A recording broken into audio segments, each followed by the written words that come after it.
Bonsoir, messieurs et dames. Merci d'être encore une fois des nôtres. Nous sommes au JDS, journal dimanche au soir, qui sera marqué par ces sujets. Réquisition pour participer aux opérations de sécurisation du territoire national. Certains concernés dénoncent des illégalités qu'ils entendent soumettre à la censure des juridictions compétentes. Nous reviendrons sur cette actualité qui a marqué la semaine et à travers un premier plateau qui reviendra aussi sur la table ronde des organisations de la société civile dont le comité d'organisation a été reçu vendredi par le Premier ministre. On reviendra sur le contenu de cette table ronde. Et puis, deuxième édition du Salon international de l'automobile du Faso, SIAF en abrégé. Le rendez-vous, c'est du 25 novembre au 2 décembre prochain au Monument des Héros Nationaux. Le programme des activités et le contenu de ce deuxième acte en discussion sur ce plateau du JDS, journal du dimanche soir. Et la dernière des rubriques, ça sera c'est le sport, la 11e journée de Ligue 1 et la 6e journée de Ligue 2 reportées en raison d'un boycott des clubs. La gestion des bourses octroyées par le ministère en charge des sports à travers le Fonds national pour la promotion des sports et des loisirs pose problème. C'est donc la pomme de discorde et nous allons aborder ces questions avec Joseph Koudougou. Il est le président du Faso Athletic Club, FAC en abrégé, et j'aurai Claude Romba sur ce plateau pour cette partie sport. C'est donc l'essentiel pour ce qui est de ce JDS, au journal du dimanche au soir. La première des rubriques, c'est celle politique.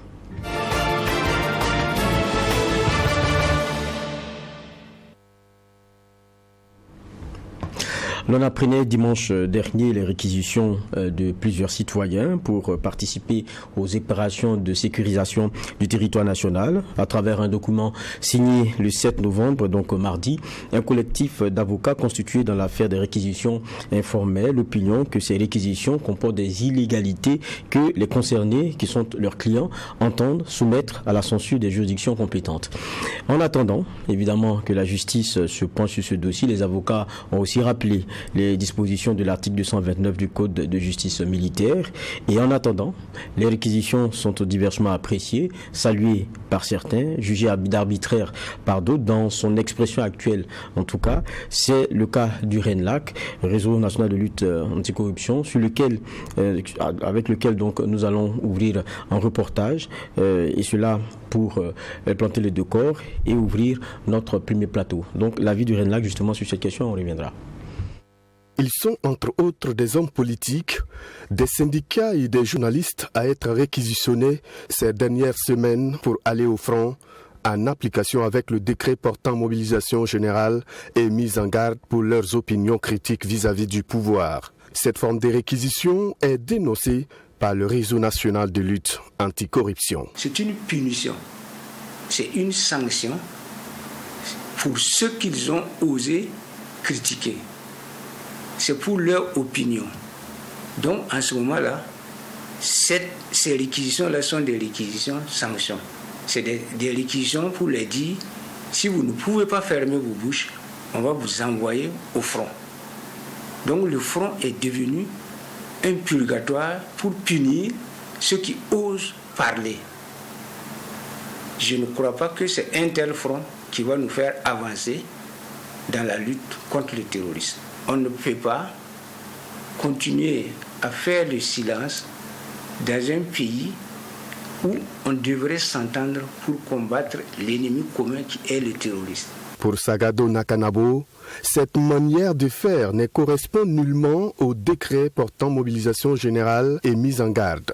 Le RENLAC, à travers ses réquisitions, parle des réquisitions ciblées et invite les autorités de la transition à l'arrêt de ce que le RENLAC qualifie de répression comme mode de gouvernance.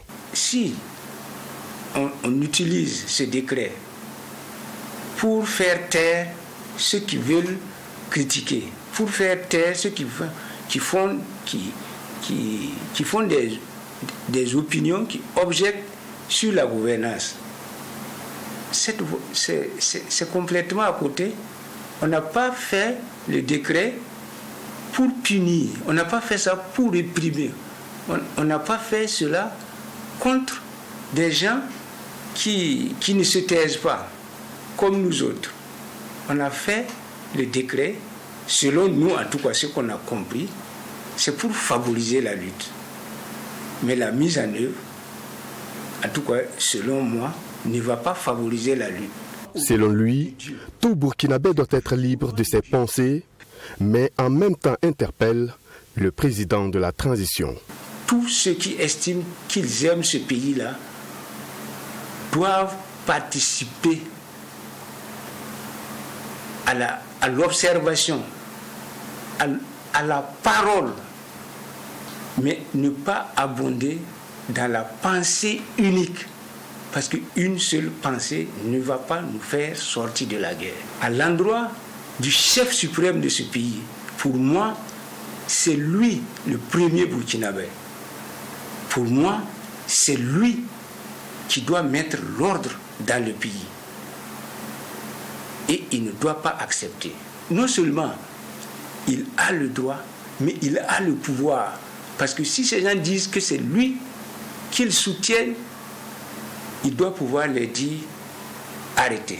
Dans la même foulée, il exhorte les autorités à garantir les libertés démocratiques individuelles et collectives et à prêter une oreille attentive aux interpellations citoyennes contre les manquements à la gouvernance, toutes choses nécessaires pour venir à bout du terrorisme.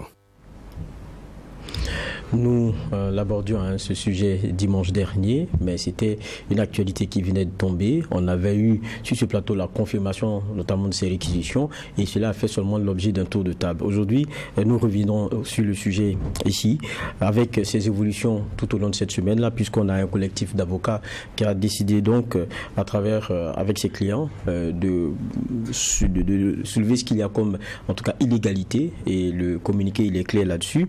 J'ai des invités sur ce plateau pour aborder ces questions avec moi. Je m'en vais vous les présenter. Docteur Lopépin Yen, il est sociopolitologue, enseignant-chercheur au CNRST. Bonsoir, docteur. Bonsoir. Merci d'être avec nous. Merci. Nous sommes aussi avec Adama Amadé Sigiré, écrivain, coordonnateur du RISA, entendez Rassemblement des intelligences pour la souveraineté de l'Afrique. Bonsoir. Bonsoir, M. Vaha. C'est moi qui suis très content d'être là. Et nous avons Bourema Nyoumou, membre du PPS, Parti panafricain pour le salut. Il est ancien député et maire de Houndé. Bonsoir, Nyoumou. Bonsoir, Vaha. Voilà. Je le disais, on avait déjà planté un peu les décors la semaine passée et les avis étaient en tout cas assez connus. Mais aujourd'hui, on a des actualités nouvelles. Il y a ce collectif, comme je le disais tout à l'heure. Mais est-ce que ce n'est déjà pas bien comme ça que la question de la réquisition, même si peut-être dans le fond, ce n'est pas le procès de la réquisition, peut-être que c'est dans la façon de mener un certain nombre d'éléments que des éléments seront ressortis, on ne maîtrise pas encore, mais on parle d'illégalité. Est-ce que c'est déjà bon que ce soit débattu de cette question-là devant la justice quand on voit tous les commentaires qu'il y a? Je vais commencer par vous, Nyoumou. Merci, Vaha. Un sujet d'actualité qui est assez délicat, mais qui ne devrait pas naturellement nous entraîner dans une situation aussi opposée que de se trimballer devant les juridictions. Parce que vous vous souviendrez que nous avons sur ce plateau débattu de la question de la mobilisation générale. Mais à l'époque, tout le monde pensait réellement que la mobilisation générale, l'objectif, c'était de permettre au gouvernement et à tous les acteurs de la lutte contre le terrorisme d'avoir beaucoup plus de facilité. Voilà. Si à un moment donné, la mobilisation générale est utilisée à d'autres fins, naturellement, ça peut poser des problèmes. Et dans un Burkina aussi divisé, où les tensions sont palpables et vives, il n'est pas intéressant vraiment qu'on aille dans ce sens. Mais ce qui est beaucoup plus difficile, c'est que ça va mettre à rude preuve l'autorité de l'autorité. Et ça va poser énormément de problèmes. Et l'autorité devrait donc, dans ce contexte, réviser sa posture pour être en phase avec l'ensemble des populations. Même si pour certains, on ne peut pas rassembler tous les Burkinabés, mais pour moi, on peut rassembler une large majorité pour qu'on puisse avancer dans la lutte contre le terrorisme. J'ai comme l'impression que vous voulez dire que l'autorité de l'autorité risque de se voir fragilisée. De quelle autorité vous parlez? Je sais pas, l'autorité, quand on dit l'autorité, c'est l'autorité de l'État, puisque les réquisitions ne viennent pas de n'importe où. Ça vient de l'État ou du gouvernement. Dans tous les cas, on a vu que c'est le côté N qui lance les réquisitions. Voilà. Mais dans tous les cas, ça ne peut pas se faire sans vraiment un avis favorable de l'autorité suprême lui-même. Donc pour moi, aujourd'hui, si on en arrive à, en tout cas, à un dénouement où les réquisitions sont annulées ou que les réquisitions doivent être forcées, ou on va rentrer dans une situation très fragile et ça c'est pas intéressant. Dans un contexte où on a besoin de faire face à l'ennemi, c'est pas vraiment très intéressant. Siguré, c'est la même question. Hein. Là, on a certains concernés qui sont défendus par un collectif d'avocats et qui disent que sur la question, en tout cas pour ce qui les concerne, il faut la censure des juridictions compétentes, comme il a dit dans le communiqué. Mais déjà, c'est déjà ça. Il faut reconnaître que bon, on laisse le débat de la rue, on laisse peut-être la justice aussi trancher. Oui, merci beaucoup, M. Vaha. Les réquisitions divisent les Burkinabés.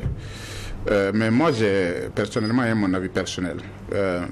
La première des choses, c'est que pour moi, nous sommes en guerre.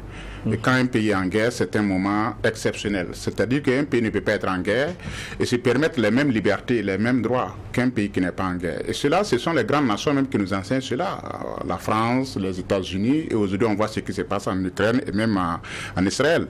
Donc, à partir du moment où le Burkina Faso est en guerre et la mobilisation générale a été décrétée, voilà, et conformément à la Constitution, cela donne le droit au chef de l'État de mettre des réquisitions. Et surtout, demander à des Burkinabés d'aller sur le terrain et de faire la guerre, comme il y a eu la mobilisation autour des VDP, comme il y a eu d'autres recrutements même dans les corps paramilitaires. Donc, partant de cela, moi je trouve que les réquisitions, sur le plan de la légalité, les réquisitions sont légales. Parce que le chef de l'État, à partir de la mobilisation générale, a le droit de mettre des réquisitions. Maintenant, ici, le problème est que il semble que les gens disent que les réquisitions sont sélectives. On a visé quelques personnes. Et là encore, moi je pourrais comprendre cela. Et nous sommes en guerre, nous nous battons depuis des années. Il y a des gens à Ouaga qui font semblant, qui ne comprennent pas les moments difficiles que nous vivons. Moi je n'ai plus mon village. Il y a des milliers de personnes déplacées. Oui, mais ça c'est un argumentaire qui revient tout le temps. Oui, mais le fait que certains disent qu'ils ne soient pas d'accord et qu'ils restent en justice, déjà c'est quelque chose. Je vais étape par étape. Les réquisitions pour moi sont légales. Le contexte permet au chef de l'État de mettre des réquisitions conformément à la Constitution et conformément à la loi sur la mobilisation générale. Maintenant, comme je l'ai dit la dernière fois, je crois que ça avant-hier sur un plateau, j'ai dit, si les gens qui ont été réquisitionnés ne veulent pas aller, pour moi, il ne faut pas les forcer. On prend acte. Parce que ceux qui ont été réquisitionnés, quoi que les réquisitions semblent être visés, ce sont ceux aussi qui sont à Ouaga, qui refusent d'une manière ou d'une autre les réalités de la guerre. Comme moi j'ai dit, pendant la guerre, il n'y a pas de thèse, antithèse, synthèse. Pendant la guerre, il faut retrouver la paix. Il faut féliciter, encourager ceux qui se battent. Aujourd'hui, le Burkina Faso en guerre est une réalité et les autorités sont en train de mettre tout en œuvre pour recouvrer l'intégralité du territoire national. C'est notre préoccupation. Il n'y a pas d'autre préoccupation.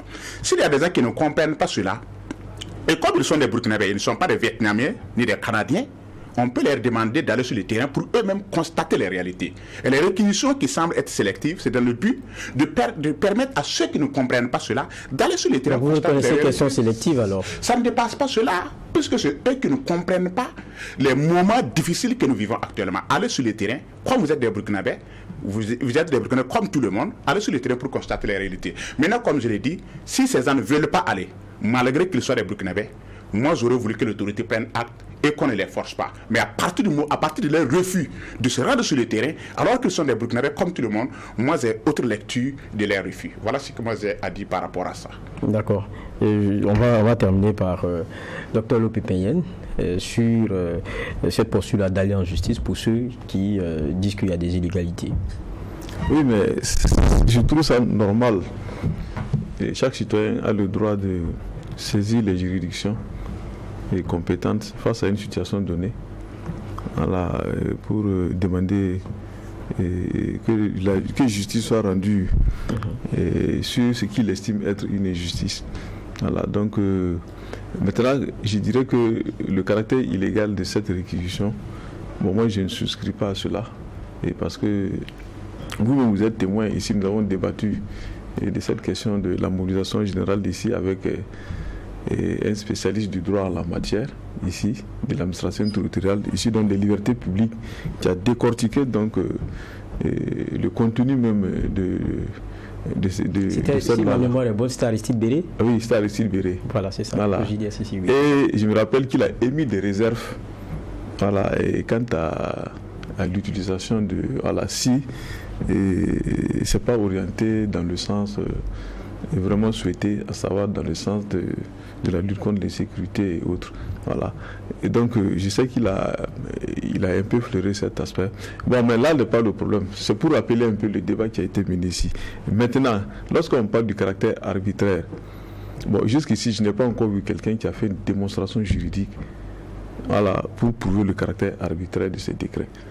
Et du moins de la réquisition. Maintenant, et comme il y a eu une action donc, qui doit se mener en justice, une action et un collectif d'avocats qui a été saisi pour plaider en faveur de ceux qui sont réquisitionnés. Mais on aura l'occasion ici de voir ce que l'autorité judiciaire va dire sur la question. Est-ce arbitraire ou pas? On le saura. Voilà. Dans tous les cas, moi je trouve que la réquisition ici a un caractère légal. Ça, à ce niveau. Oui, maintenant, quand on écoutait tout à l'heure, par exemple, le reportage et la vie du Rennes qu'on avait avec Sakanabo, c'était fait clair. C'est pas seulement que le débat de la légalité. Il y a qu'est-ce qu'on fait du pouvoir qui a été donné. C'est peut-être là où se situe le problème, qui fait que dans son application, voilà qu'on est dans une approche qui devient peut-être clivante même de quelque chose qui devrait participer plutôt de la sécurité nationale, qui devait être peut-être pour les appeler quelque chose qui ne devait pas poser débat. Aujourd'hui, ça pose un débat. Oui. Ça veut dire qu'il y a un problème quelque part. Oui, à ce niveau, je dois rappeler que la première réquisition qui a été faite, c'est sur le matériel roulant. Si je me trompe pas. Lorsque le chef de l'État donc a été désigné, et je me rappelle, c'était à Ouaga 2000, et sa première communication, et c'était dans l'urgence qu'il fallait réquisitionner les véhicules disponibles dans les services, voilà, notamment les pick-up, et qui n'étaient pas en activité. Il avait estimé que ça allait servir à l'armée. Mais c'était les véhicules de l'État. Oui. On pourrait même appeler ça une réorganisation. Oui, mais c'était une réquisition. Oui, mais tu me laisses parler. Finissez. Voilà. Et donc, la première réquisition, c'était sur le matériel roulant. Et ensuite, il y a eu l'affaire de Boukari Ouedraogo de Kaya, voilà, qui a été aussi réquisitionné. Et je sais qu'une certaine opinion avait souhaité que cela soit encadré, voilà, par des textes. Voilà, que ces actions-là puissent s'inscrire dans un cadre légal. Et je pense que c'est ce vide-là qui a été comblé. Voilà. Et maintenant, quand on parle ici de réquisitions ciblées, oui, je dirais que pour cette dernière réquisition, effectivement, on peut dire que ce sont des réquisitions ciblées. Maintenant, moi, la question que je me pose, puisque c'est un collectif qui s'est exprimé, si je prends par exemple les organisateurs du meeting du 31 octobre, voilà, et au sein de ces ordinateurs-là, ou de ces leaders, qu'on a réquisitionné ces deux, je pense. Maintenant, la question qu'on doit se poser, pourquoi la réquisition n'a pas porté sur tout ce qui était ce jour-là, sur le président à la conférence, et on a ciblé ici 2 personnes dans le lot pour réquisitionner.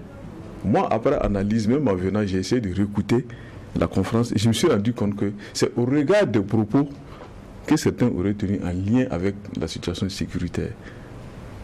J'ai repassé un peu la conférence où je me suis rendu compte que il y a des propos qui ont été tenus. Donc vous l'expliquez, j'essaie après analyse, vous arrivez à vous je me suis dit certainement il y a un lien en ce qu'ils disent et la décision d'une réquisition. Oui, c'est en lien avec ce que les propos que certains auraient tenus sur la situation sécuritaire. Des propos de nature, et ici à minimiser, peut-être à dévaloriser, ou du moins, je ne sais pas comment qualifier les efforts de reconquête du territoire. C'est ce que moi je me suis dit après réflexion. Voilà. Donc, ce qui permet de dire qu'effectivement, il y a des réquisitions ciblées, mais la raison qu'on peut donner, si je comprends bien l'esprit de cette réquisition, c'est des gens qui ont été ciblés au regard des propos qu'ils ont tenus, c'est-à-dire à l'endroit donc des efforts de reconquête du territoire national. C'est ce que moi j'ai compris. Maintenant, on doit se poser la question, pourquoi tous ceux qui étaient sur la table là, tous les leaders qui étaient là n'ont pas été tous réquisitionnés? Si tous ceux qui étaient là sur la table avaient été réquisitionnés, et tous, là moi ça allait me donner une autre lecture de la situation. J'allais parler ici peut-être du caractère répressif, c'est une façon donc d'étouffer un collectif. Voilà, c'est une façon donc de cibler des organisations et de les réprimer. Mais là, des gens qui ont été ciblés à partir des propos qu'ils ont tenus. Non, si c'est la virulence la virulence peut-être du propos et de la critique, vous n'avez qu'à couper la tête, c'est fini, c'est ce que vous voulez dire. Donc l'aspect punitif continue toujours de demeurer. Non, moi je peux dire, ce que je voulais dire là, si on avait pris tout le collectif qui avait fait la conférence de presse, ça allait donner une autre lecture à la situation. Okay. Mais c'est des éléments qu'on a ciblés au regard ici des propos qu'ils ont tenus, à l'endroit d'ici des efforts de reconquête du territoire national. C'est de ça qu'il s'agit. Voilà. Peut-être que je fais une mauvaise lecture, mais moi c'est ma compréhension. Non, moi c'est votre lecture personnelle, et puis vous partagez ça ici. En termes de jugement et éthique, de jugement de valeur, est-ce que c'est bien ou c'est pas bien? Bon, chacun va apprécier, mais c'est ce que moi j'ai compris. Oui, Nyoumou, vous vouliez réagir quand il parlait. Contrairement à ce que Dr Olo Pépin dit, moi je pense qu'on ne devrait pas lier la réquisition à l'opinion de ceux qui ont animé en tout cas la conférence de presse, mais on doit seulement retenir que tout Burkinabé est potentiellement réquisitionnable, si on peut dire ainsi, mais que les raisons de la réquisition restent en tout cas dans les couloirs de la loi sur la mobilisation générale. Je fais partie de ceux qui avaient appelé de tous les vœux le chef de l'État à prendre ce décret par rapport à la mobilisation générale au lendemain de l'enrôlement de Catalan de Kaya. Mais dans tous les cas, ce qui se passe actuellement, il faut que nous ayons une autre lecture. C'est surtout le contexte social et la cohésion qui est mis en mal. Et je disais un élément que ça va mettre en mal l'autorité de l'autorité. Parce que désormais, si moi on me réquisitionne, si je ne suis pas d'accord, je vais me plaindre. Donc, alors qu'on devrait être enthousiaste d'aller défendre la nation. Et l'autorité lui-même devrait à des moments donnés aller réquisitionner un certain nombre de choses, clairement, que ce soit du matériel ou des personnes, pour nécessiter réellement sur le terrain. Moi, je prends le cas où, à l'époque, le chef de l'État avait exprimé le besoin d'avoir des camions pour amener des vivres dans certaines zones. On peut réquisitionner des camions. C'est aussi réquisitionnable que des personnes. Donc, pour moi, lorsque ça ne s'est pas fait, et à un moment donné, il y a des réquisitions de personnes sur leur avis ou sur leur position, peut-être que ça met en mal la cohésion sociale. Et aujourd'hui, on est en plein dedans, avec le collectif des avocats qui a porté le problème devant la justice, que la justice tranche en faveur des réquisitionnés ou que la justice tranche en faveur de l'État, il y aurait eu un contexte social quand même qui a été mouvementé. Et c'est ça qui n'est pas intéressant dans notre lutte. Et tout à l'heure, je reviens à vous deux, parce que vous avez peut-être un argumentaire qui est un peu similaire sur la question de la raison de la réquisition et le lien avec les opinions. Certains disent par exemple que si vous avez des propos qui en tout cas ont un impact négatif sur les troubles, c'est avéré. On connaît comment est-ce que nos textes aussi sont régis. Il y a des éléments qui, du point de vue de la loi, peuvent vous êtes imposé et que vous serez obligé de venir répondre. Est-ce que c'est la vocation de la réquisition de venir régler un problème que la justice peut régler? Vous savez, M. Vaha, moi, même au temps du président Roch-Marc Christian Kaboré, moi, j'avais suggéré à ce que le président déclare ce qu'on appelle la mobilisation générale, parce que nous étions en guerre. Et là où je ne m'attendais pas avec les MPP, c'est parce que nous étions en guerre et les MPP faisaient semblant comme si nous n'étions pas en guerre. On laissait les gens faire, on laissait tout le monde bavarder, on laissait chacun dire ce qu'il veut, alors que les terroristes étaient en train de prendre beaucoup de nos villages. Pour moi, le droit n'est pas supérieur à la nation. Je suis catégorique.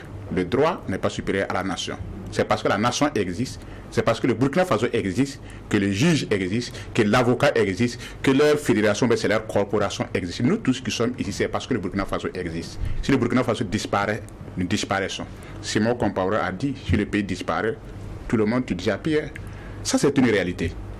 Il se trouve qu'aujourd'hui, il y a des Burkinabés qui veulent se comporter comme des super Burkinabés, qui pensent que pendant ce contexte de guerre-là, il peut se permettre de tout faire. Vous savez, ce qui nous divise aujourd'hui, c'est qu'il y a deux catégories de Burkinabés. Des Burkinabés comme nous sommes nombreux, qui sont conscients que le pays est en guerre, parce que nous avons perdu nos villages, nous avons un poids social que nous supportons, et c'est très difficile.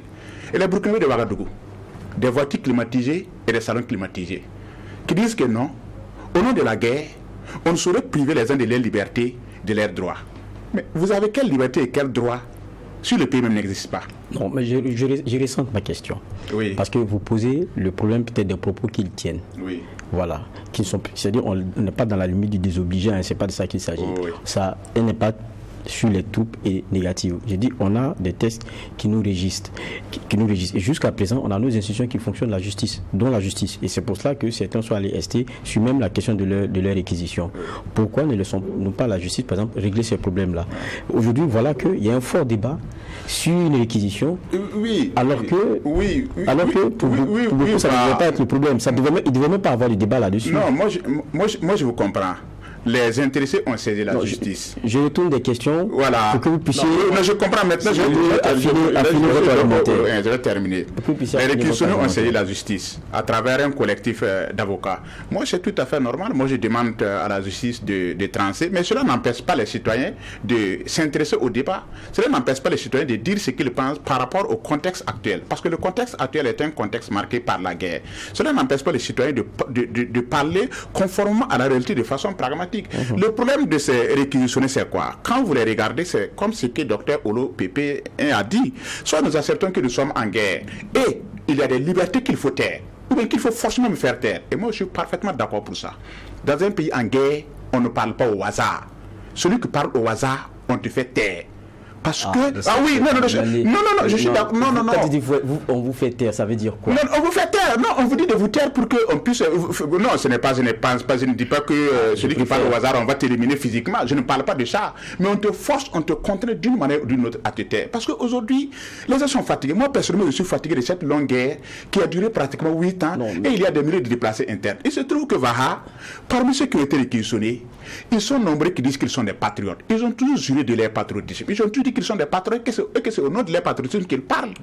On leur demande, quand vous dites que vous êtes des patriotes, il y a des patriotes aussi qui se battent. Ceux qui se battent aussi sont des patriotes. Allez les encourager, allez voir les réalités de la guerre, allez vous imprégner des réalités de la guerre. Quand on a décrété la mobilisation, il y a des gens qui ont laissé leur activité. Moi, je connais un jeune homme qui a laissé son travail ici à Ouaga. Il a un salaire de près de 400 000 francs par mois. Il a laissé son travail pour aller se faire enrôler comme VDP. Mais est-ce que vous savez que parmi les réquisitionnés, il y a des enrôlés? Mais s'il y a des enrôlés, moi je pense même qu'ils devraient applaudir. Si vous étiez enrôlé pour être VDP et qu'on ne vous avait même pas appelé, et qu'aujourd'hui vous avez la chance que vous avez été réquisitionné, mais tant mieux, applaudissez et partez. Moi je me sens vraiment très mal à l'aise que moi, Adama Amaré Sigré, on me réquisitionne pour aller faire la guerre, pour libérer le Burkina Faso, et moi je me lève pour aller saisir un avocat, pour dire... Un avocat fait tout pour que je ne parte pas sur le terrain. Franchement, moi, ça me met mal à l'aise. Et j'ai l'impression que qu'on n'a pas affaire à des Burkinabés, on a affaire à des Chinois, je ne sais pas. Voilà. C'est mon point de vue. Voilà. Non, par rapport à ça, et moi je pense que la question que vous posez, je me demande, est-ce que ça dit qu'il fallait poser la question? Est-ce que c'est la vocation de la réquisition que d'empêcher ce type de bonnement dans des opinions, mais dans des propos, alors qu'il y a une justice qui peut s'en charger? Oui, mais c'est là que j'ai dit, mais la justice est là. On a vu la justice se saisir sur cette question d'opinion. Voilà, des propos qui outragent ici l'autorité, où on a vu ça, et même des gens qui ont répondu les actes devant le tribunal et qui ont été condamnés. Donc, on ne peut pas empêcher la justice de se saisir, c'est un problème, et que l'autorité juge est nécessaire ou juge de l'opportunité de la poursuite. Donc, il appartient à la justice. Voilà, et de se saisir si elle désire nécessaire. Mais on a vu les syndicats ont annoncé ici par rapport aux menaces proférées contre les leaders syndicaux pour le meeting programmé du 31 octobre. Mais on a appris par les syndicats que je pense que c'est le parquet qui dit s'auto-saisir de l'affaire. Mais ici, la justice pourrait se saisir de l'affaire. Mais est-ce que ça empêche qu'au niveau de l'exécutif, s'ils détiennent un texte qui leur permet ici de poser des actes, est-ce que, parce que l'autorité judiciaire ne s'est pas saisie de l'affaire, donc l'exécutif aussi ne doit pas poser d'actes? Alors qu'il y a un texte, il y a un décret qui a été, est adopté pour permettre à l'autorité ici d'agir dans ce sens. Donc pour moi, l'action de l'exécutif ne peut pas entraver ici l'action de l'autorité judiciaire. Quitte à ce que même l'autorité judiciaire même vienne dire à l'exécutif, peut-être votre comportement est arbitraire. Mais c'est pour ça que je dis que non. Et pour moi, cette question, ça va de soi. Voilà. C'est ici l'autorité judiciaire, le parquet qui juge de l'opportunité d'une poursuite ou pas. Et au niveau de l'exécutif, s'il y a un décret c'est-à-dire qui encadre ici des actions à mener dans le sens de la réquisition, mais c'est aussi la liberté de l'exécutif de faire usage aussi de ses prérogatives pour aussi poser des actes. Voilà. Donc, pour moi, il n'y a pas de problème à ce niveau. Maintenant, là où moi je pose problème, M. Va, et cette histoire de réquisition et autres là, mais ça n'a pas commencé avec ce régime, on est d'accord. C'était sous le MPP. Ou au niveau du Parlement, et peut-être que je parle... Le mot là, il était là-bas. Je pense qu'il va nous confirmer cela. Ou déjà, c'est-à-dire ces genres de comportements et des opinions tendant ici à mettre en mal les efforts de reconquête du territoire national ont été dénoncés à l'hémicycle. Et même, des voix autorisées même ont dit qu'on ne peut pas permettre à des gens de communiquer au hasard voilà, dans un contexte de guerre et de circuler librement dans ce pays. Et qu'il fallait prendre des textes par rapport à ça et que ça ne peut pas continuer. Mais ça a été ovationné. Les gens ont applaudi. Non, les faits sont là. Les gens ne sont pas opposés. Mais maintenant qu'un autre régime vient, il emboute la même trompette avec effet immédiat. On voit les mêmes là qui disent non, ça c'est pas ici, c'est arbitraire. Mais docteur Le Pépin, bon, moi ça me pose problème. Docteur Le Pépin, oui. on a été tous à la question de savoir est-ce que ce sont des principes? Je pose une question. Je pose une question aussi. Docteur Le Pépin, je pose aussi une question. Oui. On était tous là lorsque Internet a été interrompu ici. Oui. On connaît la raison au fond, oui. Mais tous ici ont critiqué, c'est des libertés, pourquoi ceci, pourquoi cela, ça a été la réalité. Alors que non, directement. Non, je vais dire quoi. Vous avez déposé le plainte, docteur Boulot. Je vais dire quoi. Juste dire quelque chose. La question n'a pas de lien. Ta question n'a pas de lien avec. Moi, c'est la question que je me pose. Voilà ici, pour des faits identiques, deux réactions contradictoires, même opposées, avec les mêmes acteurs. On a le droit de se poser la question quelle est la sincérité, c'est-à-dire des positions et des propos que ces gens-là tiennent. Moi, ça ne me convient pas. Ça me convient. J'ai pris la question. Ça ne me convient pas que c'est des gens qui sont accrochés à des principes démocratiques, des valeurs démocratiques. Docteur Levé, j'ai pris la question d'Internet. C'est ça, vous allez même réagir. Quand c'est un régime, pour les mêmes propos. Pour expliciter ma question. Quand un autre régime vient tenir les mêmes propos et poser des actes, on est contre. Pour expliciter ma question, je vais dire que sur la question par exemple de la guerre et de l'expression de certaines libertés, je dis on a vu Internet sur lesquels il y a eu un avis presque partagé par tous que ce n'est pas normal qu'il l'ait fait, alors que derrière la raison elle était sécuritaire. Aujourd'hui on se dit aussi que c'est normal qu'on restreigne les libertés parce qu'il y a la guerre. Alors qu'à un moment donné, on a restreint certaines libertés. Les gens disent que ce n'est pas possible, même si on est en guerre. Non, le problème du régime de Roch Marc Christian Kaboré, quand ils ont coupé l'Internet, moi-même je suis allé déposer une plainte contre le gouvernement de Christophe David quand ils ont coupé l'Internet. Parce que pourquoi? C'était une punition collective. Moi j'ai dit que l'autorité ne doit pas utiliser de punition collective. Quand vous coupez aujourd'hui l'Internet mobile, ce sont des milliers de Burkinabés. L'Internet, ce n'est pas seulement pour être sur Facebook, pour insulter, pour parler mal aux dirigeants. L'Internet, c'est aussi un outil de travail. Il y a des gens aujourd'hui qui utilisent Internet pour se faire de l'argent, pour travailler. Donc, moi, j'ai dénoncé cela parce que la punition ici était collective. De quel droit vous coupez l'Internet chez tout le monde? Il y a des gens qui soutiennent la guerre. Il y a des gens qui encouragent les soldats. Donc, quand vous coupez l'Internet de façon générale, même ceux qui encouragent, même ceux qui galvanisent les soldats, vous êtes en train de les sanctionner. Moi, je soutiens le pouvoir du capitaine Ibrahim Traoré. Si le pouvoir du capitaine Ibrahim Traoré coupe aujourd'hui l'Internet pour tous les Burkinabés, moi, je dénonce et je dépose une plainte contre le gouvernement du Premier ministre et Kélem, parce que ce n'est pas normal. Maintenant, j'ai dit, un pouvoir ne sanctionne pas tout le monde. Un pouvoir sanctionne des fautifs. Ils avaient suggéré au régime de Roch Marc Christian Kaboré de sanctionner les fautifs. Là où je suis d'accord avec le pouvoir du capitaine Ibrahim Traoré, c'est le fait qu'on a décidé, s'il y a des sanctions, on ne sanctionne pas tout le monde. On sanctionne les fautifs. On ne veut pas que les gens parlent au hasard. On ne veut pas que les gens disent tout parce que nous sommes en guerre. Et le fait de dire tout, il faut le reconnaître que ça démobilise les soldats. Vous avez dit même du MPP qu'il y a des gens qu'il faudrait complètement arrêter et puis mettre en prison. Oui. Mais bon, les MPP, ils ont manqué de courage. Ils ont manqué de courage. On va le laisser nous dire ce qu'il en était. Le jour où le président de l'Assemblée tenait ses discours, j'étais bien et belle présent dans l'hémicycle. Mais il faut situer les contextes. Il ne faut pas... Parce que ceux dont il était question pour le président de l'Assemblée, il faut reconnaître qu'à l'époque, la situation était extrêmement grave. Il y a des gens même qui annonçaient les attaques. Et derrière attaques, ils publient les images. Ça, c'était extrêmement grave. à l'époque. Et ce qui est important qu'il faut retenir dans ce genre de situation, c'est qu'un texte de loi ou un texte réglementaire doit être impersonnel. Ça ne doit pas utiliser pour des questions personnelles ou ciblées. Mais à l'époque, quand le président a dit, on ne peut pas permettre à des gens de rester à Ouaga et d'annoncer des choses. Mais on allait suivre aussi des procédures claires et nettes pour pouvoir, en tout cas, mettre la main sur ces personnes. Aujourd'hui, pour moi, si les gens ont tenu des propos lors de la conférence ou derrière leur petit clavier, mais qu'on les traque, qu'on les prenne, qu'on les remette à la justice. La réquisition, pour moi, au Burkina, devrait être une fierté. Mais ça ne devait pas être l'objet de bagarre. On ne doit pas se diviser là-dessus. Je suivais hier et aujourd'hui une vidéo qui a circulé sur le patriotisme des Israéliens qui ont quitté partout dans le monde pour rejoindre Israël. Mais moi, j'étais touché dans mon âme. Mais pourquoi aujourd'hui, pour une simple réquisition, nous, on doit être divisés au point de nous amener devant le juge pour qu'il arbitre? Il y a un problème.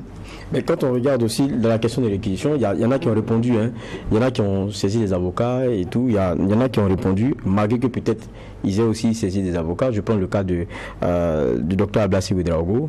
Il a lui donné sa lecture. Il dit très clairement que quand il lit, en tout cas, le décret portant mobilisation générale et de mise en garde du 19 avril 2023, il est dit les jeunes gens de 18 ans et plus et non membres des forces armées nationales physiquement aptes, appelés à s'enrôler selon les besoins exprimés par les autorités compétentes. Bon, vous commencez déjà à sourire. Il a dit qu'il n'est pas un jeune.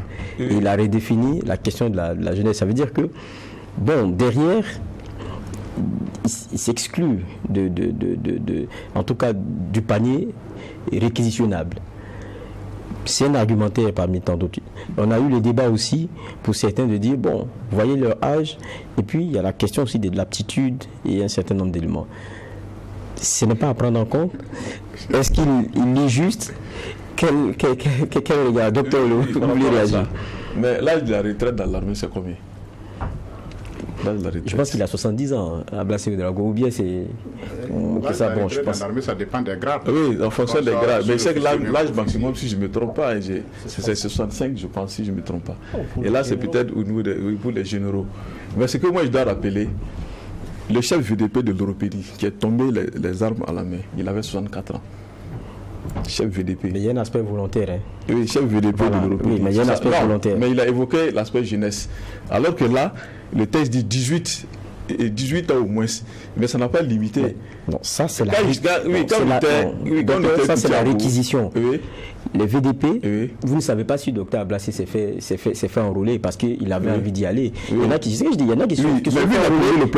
Non, dans la réquisition, il a rappelé le décret portant mobilisation générale, donc sur lequel s'adosse la réquisition. Là, on n'est pas dans le caractère volontaire des choses. Donc, quelqu'un qui volontairement va à un certain âge parce qu'il pense qu'il peut apporter, et puis quelqu'un qui estime que lui, son âge ne lui permet pas.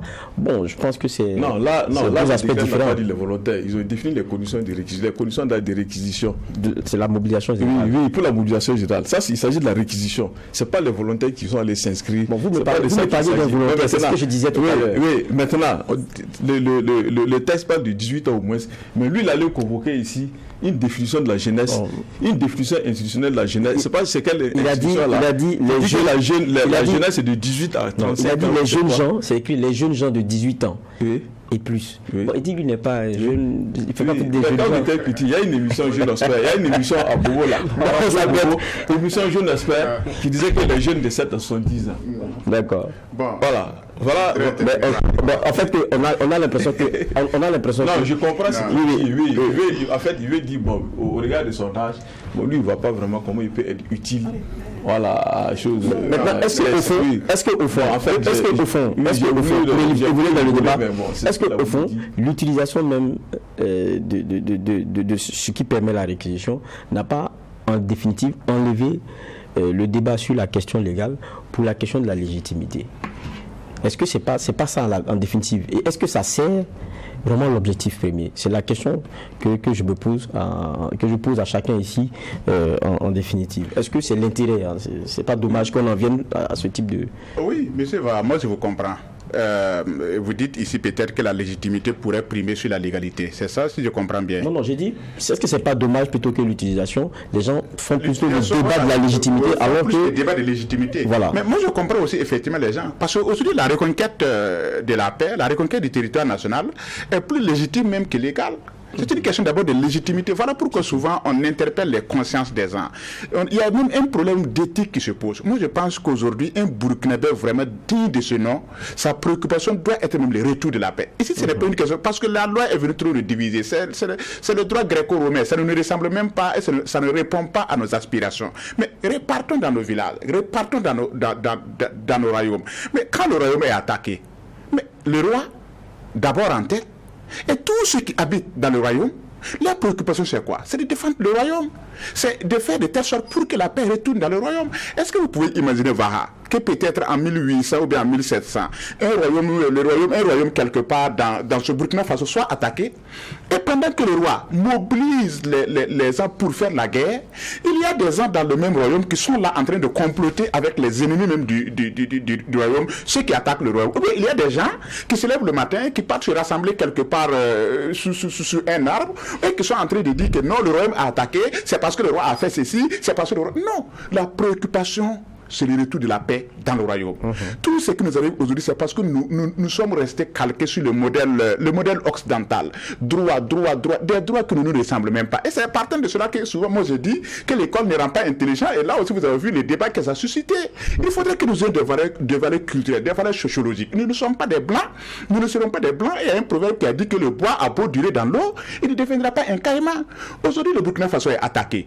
Nous avons eu la chance que nous avons un chef de guerre. Moi, j'ai toujours dit que le Burkina Faso peut gagner la guerre. C'est que nous manquait autant de... Quand le Rwanda Yumi était à l'Assemblée, c'était un chef de guerre. Le chef de guerre n'était pas assez efficace. Aujourd'hui, le chef de guerre est là, il assume sa responsabilité et il fait la guerre. On demande au Burkinabé d'encourager ce chef de guerre là pour que nous puissions retourner vers la paix. C'est légitime. Et la légitimité prime ici sur la légalité. Il y a des gens qui veulent saboter les efforts. Mais quand vous voulez saboter les efforts, il faut de soi qu'il y ait d'une manière ou d'une autre la répression sur vous. Parce que vous seulement, vous ne pouvez pas être supérieur à toute la nation. La nation prime sur tout, je le répète. Aujourd'hui, c'est la nation qui est importante. On ne peut pas permettre à des Burkinabés de croire que parce qu'ils sont des intellectuels, parce qu'ils sont des leaders d'opinion, parce qu'ils sont membres de ceci ou de cela, ils sont supérieurs à la nation. La nation avant tout, et après viendront maintenant les Burkinabés. Dernière question, mais vous, je pense que vous y avez déjà un peu répondu, parce que vous avez dit votre sentiment là-dessus. Dans le communiqué, il y a rappelé l'article 229 du Code de justice militaire. Et là, je le répète, tout militaire qui abuse des pouvoirs qui lui sont conférés en matière de réquisition militaire est puni de 2 mois à 2 ans d'emprisonnement. Tout militaire qui exerce une réquisition sans avoir qualité pour le faire est puni si cette réquisition est faite sans violence d'un emprisonnement de 1 à 5 ans. Si cette réquisition est exercée avec la violence, il est puni de 5 à 10 ans d'emprisonnement. Bon, quand on le rappelle, alors qu'on sait qu'il y a des gens qui sont réquisitionnés, et apparemment, je dis encore, apparemment, moi je ne maîtrise aucun de ces messieurs, voilà. On a vu le cas de Ablassé Ouedraogo qui a dit « je ne me sens pas concerné ». Comment on exécute? Comment ça va s'exécuter? C'est vrai que la violence aussi, il faut l'appréhender. Pour vous, est-ce qu'on n'est pas dans un blocage? Ou bien, comme disait Nyoumou, est-ce que l'autorité de l'autorité ne risque pas d'être sapée si les réquisitions ne sont pas appliquées? Qu'adviendrait-il si après on réquisitionne des personnes qui se remettent dans le même schéma? Oui, monsieur non, vous êtes en train de nous amener dans un débat assez compliqué, parce que là, moi je préfère qu'on laisse ça aux praticiens de droit. Ce que je veux que vous appréciez, ils évoquent quelque chose. Ça, c'est un collectif. Ils évoquent quelque chose. Et quand peut-être les avocats de l'État ou je ne sais qui vont venir, peut-être qu'ils vont remettre ça en cause. Donc, ça, c'est des questions. Non, mais c'est un jeu de pression qu'on a aujourd'hui. C'est dans ce jeu de pression qu'on a aujourd'hui. Donc, je trouve que ça, c'est un collectif qui avance ses arguments. Maintenant, nous on ne peut pas mener le débat sur la base de ce qu'ils ont avancé. Parce que c'est des aspects trop techniques qui relèvent donc des praticiens de droit, des professionnels de droit. mais on dit pas tout à l'heure. Quand vous appréciez la légalité, vous n'êtes pas juge. Voilà, c'est de ce que vous avez entendu. Vous avez invoqué ici un développement qui a été fait sur ce plateau. Maintenant, sur cette question, je parle des antagonistes qu'on a aujourd'hui. Et quand vous voyez la posture de certains, et j'ai rappelé par exemple celle de Ablassi Ouadalo qui a dit qu'ils ne se sont pas concernés. Et quand ils ont rappelé l'article 229, ils n'ont pas de la réquisition de la façon de faire. J'ai dit tout à l'heure, même la question de la violence, ça s'appréhende. Il faut savoir de quoi il s'agit lorsqu'on parle de violence. Forcer et violenter, est-ce que c'est la même chose? Ça, c'est des débats qui peuvent se mener. On n'est pas là-bas. Mais je dis, il y a comme un jeu de pression qui est en train d'être mené. Quand on l'invoque comme ça, alors que des gens ont été réquisitionnés, on se demande comment on applique. C'est de ça que je parle. Et si on ne l'applique pas, vers quoi on est en train d'aller? Est-ce que, comme disait Numou tout à l'heure, c'est pas l'autorité de l'autorité qui va se retrouver fragilisée? Voilà la question que je pose. Sinon, je ne vous demande pas de trancher ici. Ok. Bon, en tout cas, je pense que c'est déjà un problème qui est posé. On va observer. En tout cas, moi, je vais suivre pour voir quelle sera l'issue de ça. Je suis plutôt inquiet parce que j'ai effectivement lu ça. Quand j'ai lu ça, j'étais très inquiet. Bon, on est en train de nous entraîner dans un gouffre. C'est comme si il était pratiquement en train de dire à ceux qui exécutent les réquisitions, faites attention, ça peut se retourner contre vous. En ce moment, au lieu même que la situation de la réquisition soit réglée, on est en train de créer un autre problème. Mais nous, que vaut une réquisition si on ne peut pas vous forcer à y prendre? Mais attendez, c'est pour ça qu'on ne devrait pas en arriver là. Voilà, c'est-à-dire ils vont polluer le contexte avec ça. D'accord. Oui. C'était le premier sujet qu'on enroulait. On va observer et comme on a vu, les époques ne sont pas les mêmes. Vous vouliez, mais ça sera très bref.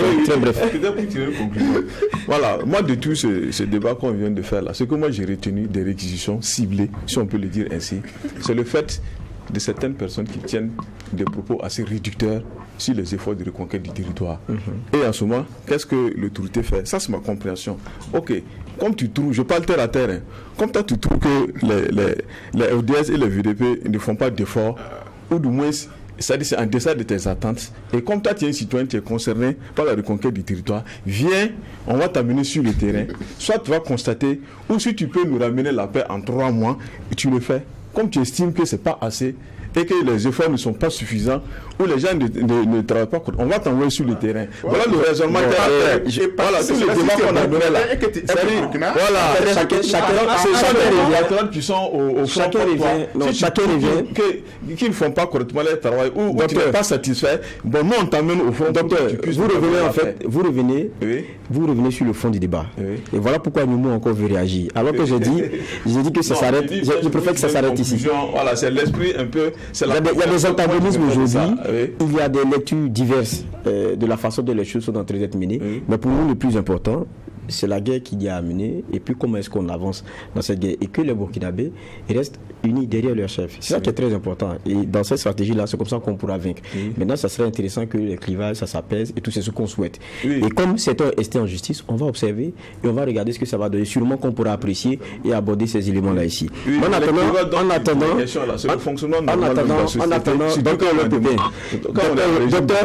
attendant, dans un deuxième sujet, je disais le Premier ministre qui a reçu...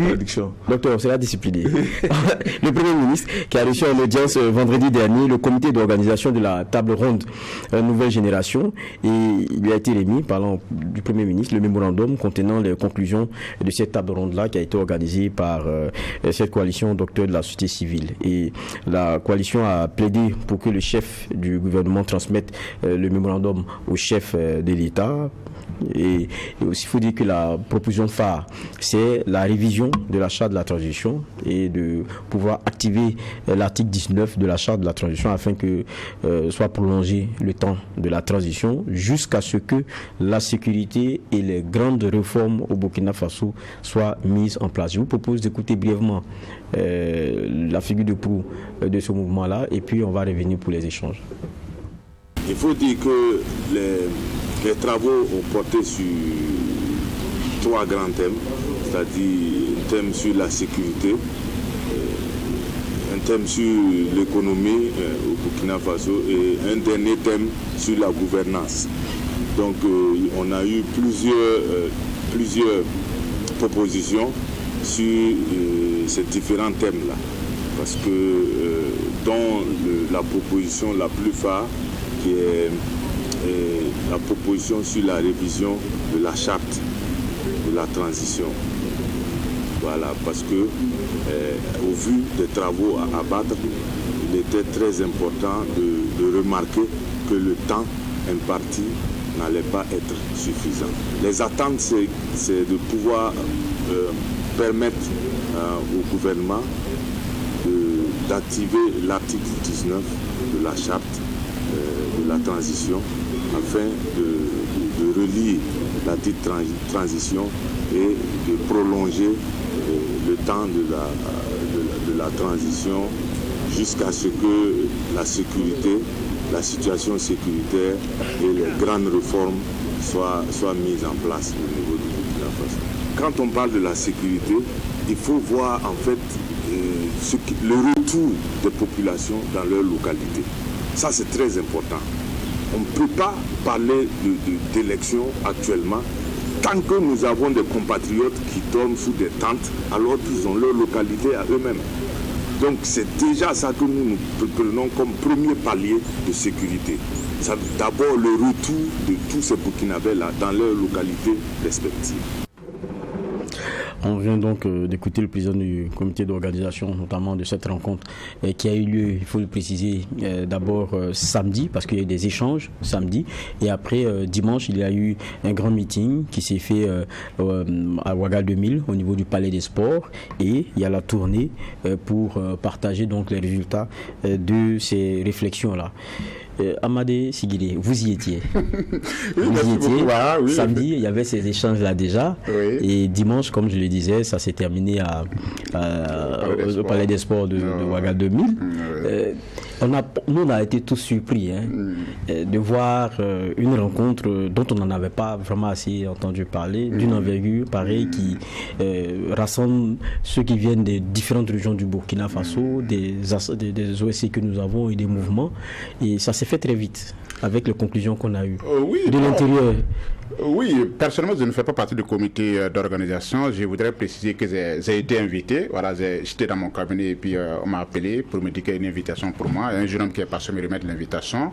Je suis allé et j'ai même été le modérateur lors des échanges. Et le dimanche aussi, il y a eu le grand rassemblement au Palais des Sports. C'était vraiment une grande mobilisation. Il faut avouer qu'ils ont réussi. Et les conclusions, surtout des travaux, portent sur la transition, la durée de la transition que les organisateurs de la table ronde voudraient qu'on prolonge. Bon, on pourrait dire que c'est un débat aussi précipité. En tout cas, je sais que beaucoup de gens attendent juin 2024 pour la fin de la transition.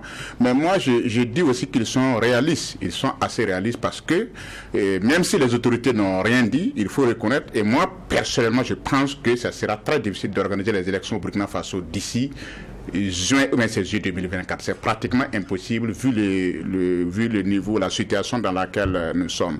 Donc je pense que Aristide Wibiga et ceux qui sont avec lui ont décidé de prendre les taureaux par les cornes pour déjà annoncer leur volonté de prolonger la transition. Et moi je partage leur avis parce que de toute façon si d'ici juillet 2024 on n'arrive pas à organiser les élections, on serait dans l'obligation de prolonger la transition. En tout cas, pratiquement, je pense que ça sera très difficile de respecter les délais accordés à la transition. Donc, d'ores et déjà, il faudrait qu'on réfléchisse pour trouver vraiment un canevas d'ici la fin de la transition. Donc, moi, je pense que c'est ce qu'ils ont fait. Ils n'ont pas seulement réfléchi sur ça, il y a eu aussi d'autres thématiques parce que j'étais le modérateur. Il y a eu des thématiques assez intéressantes comme l'armée populaire, comme la refondation de l'école burkinabé. Refondation, moi, je porte ce projet depuis une dizaine d'années. Donc, en tout cas, moi, je les encourage, je les admire. Je crois que ça a été des travaux très intéressants. Demander la prolongation de la transition, surtout vu le contexte actuel, vu les efforts fournis, vu l'engagement du chef de l'État, vu l'engagement de l'armée, moi, je pense que c'est tout à fait normal. Parce que même si on arrive en juillet 2024, on continue avec qui pour pouvoir garder ce terrain-là, pour pouvoir garder cette solidarité et cette mobilisation des Burkinabés. L'erreur consisterait à vouloir dire au chef de l'État, à la fin de la transition, que de laisser sa place pour une autre personne. Je crois que c'est une très grosse erreur. Et je crois que c'est partant de cela que ces jeunes-là ont décidé de demander à ce que la transition soit prolongée. Mais vous qui étiez de l'intérieur, au fond, dites-nous en toute franchise, est-ce que la question du prolongement de la transition n'était pas la question même clé, la question fondamentale? Parce que vous parliez des réformes qui ont été demandées. Bon, je rappelle que l'ALT, avec tous les moyens qu'ils ont, ils ont fait des tournées déjà. Ils sont partis avec 21 réformes. Ils ont eu les Burkinabés qui leur ont proposé 25 autres réformes. Ils ont consigné ça dans un document. Ils l'ont partagé. Ils sont allés voir le président, ils lui ont remis. Et c'est eux qui se penchent sur ces questions-là. Maintenant, bon, quand on vient nous parler encore des fois, ben, la seule chose qui change, c'est vous. C'est comme je dis. Est-ce que vous étiez à l'intérieur? C'était pas ça le projet. J'étais dans les 4 et les 5. J'étais à la salle des banquiers. Mais pour être honnête, comme je vous ai dit, il y a eu d'autres débats. Les débats ne s'est pas seulement limité à la question de prolonger la transition. Il y a eu aussi d'autres débats sur des thématiques que moi j'ai trouvé assez intéressantes. Mais pour être honnête avec moi, le dimanche, lors du rassemblement, du grand rassemblement au niveau du Palais des Sports à Ouaga 2000, en tout cas, j'ai constaté qu'ils sont attachés aussi à d'autres préoccupations, mais la principale préoccupation, c'est vraiment de demander à ce que la transition soit prolongée. Voilà ce que j'ai à dire. Regard sur peut-être le procédé et même ce qui est le message clé, parce que n'oublions pas que j'ai été reçu par le Conseil constitutionnel, et même si après on a entendu celui qui les a dit qu'il le fait à titre personnel, parce qu'il a décidé déjà inédit en termes de démarche. Ils ont été cette fois-ci reçus par le Premier ministre et ils demandent que le message soit donné au président. Qu'est-ce que vous pensez de tout ça en termes de démarche et de contenu de message? Merci Vaha. Moi, je n'étais pas de l'intérieur comme l'écrivain professionnel, mais j'ai pris le soin de lire toutes les motions. Il y en a beaucoup. Bon, je n'ai pas vu quelque chose d'extraordinaire.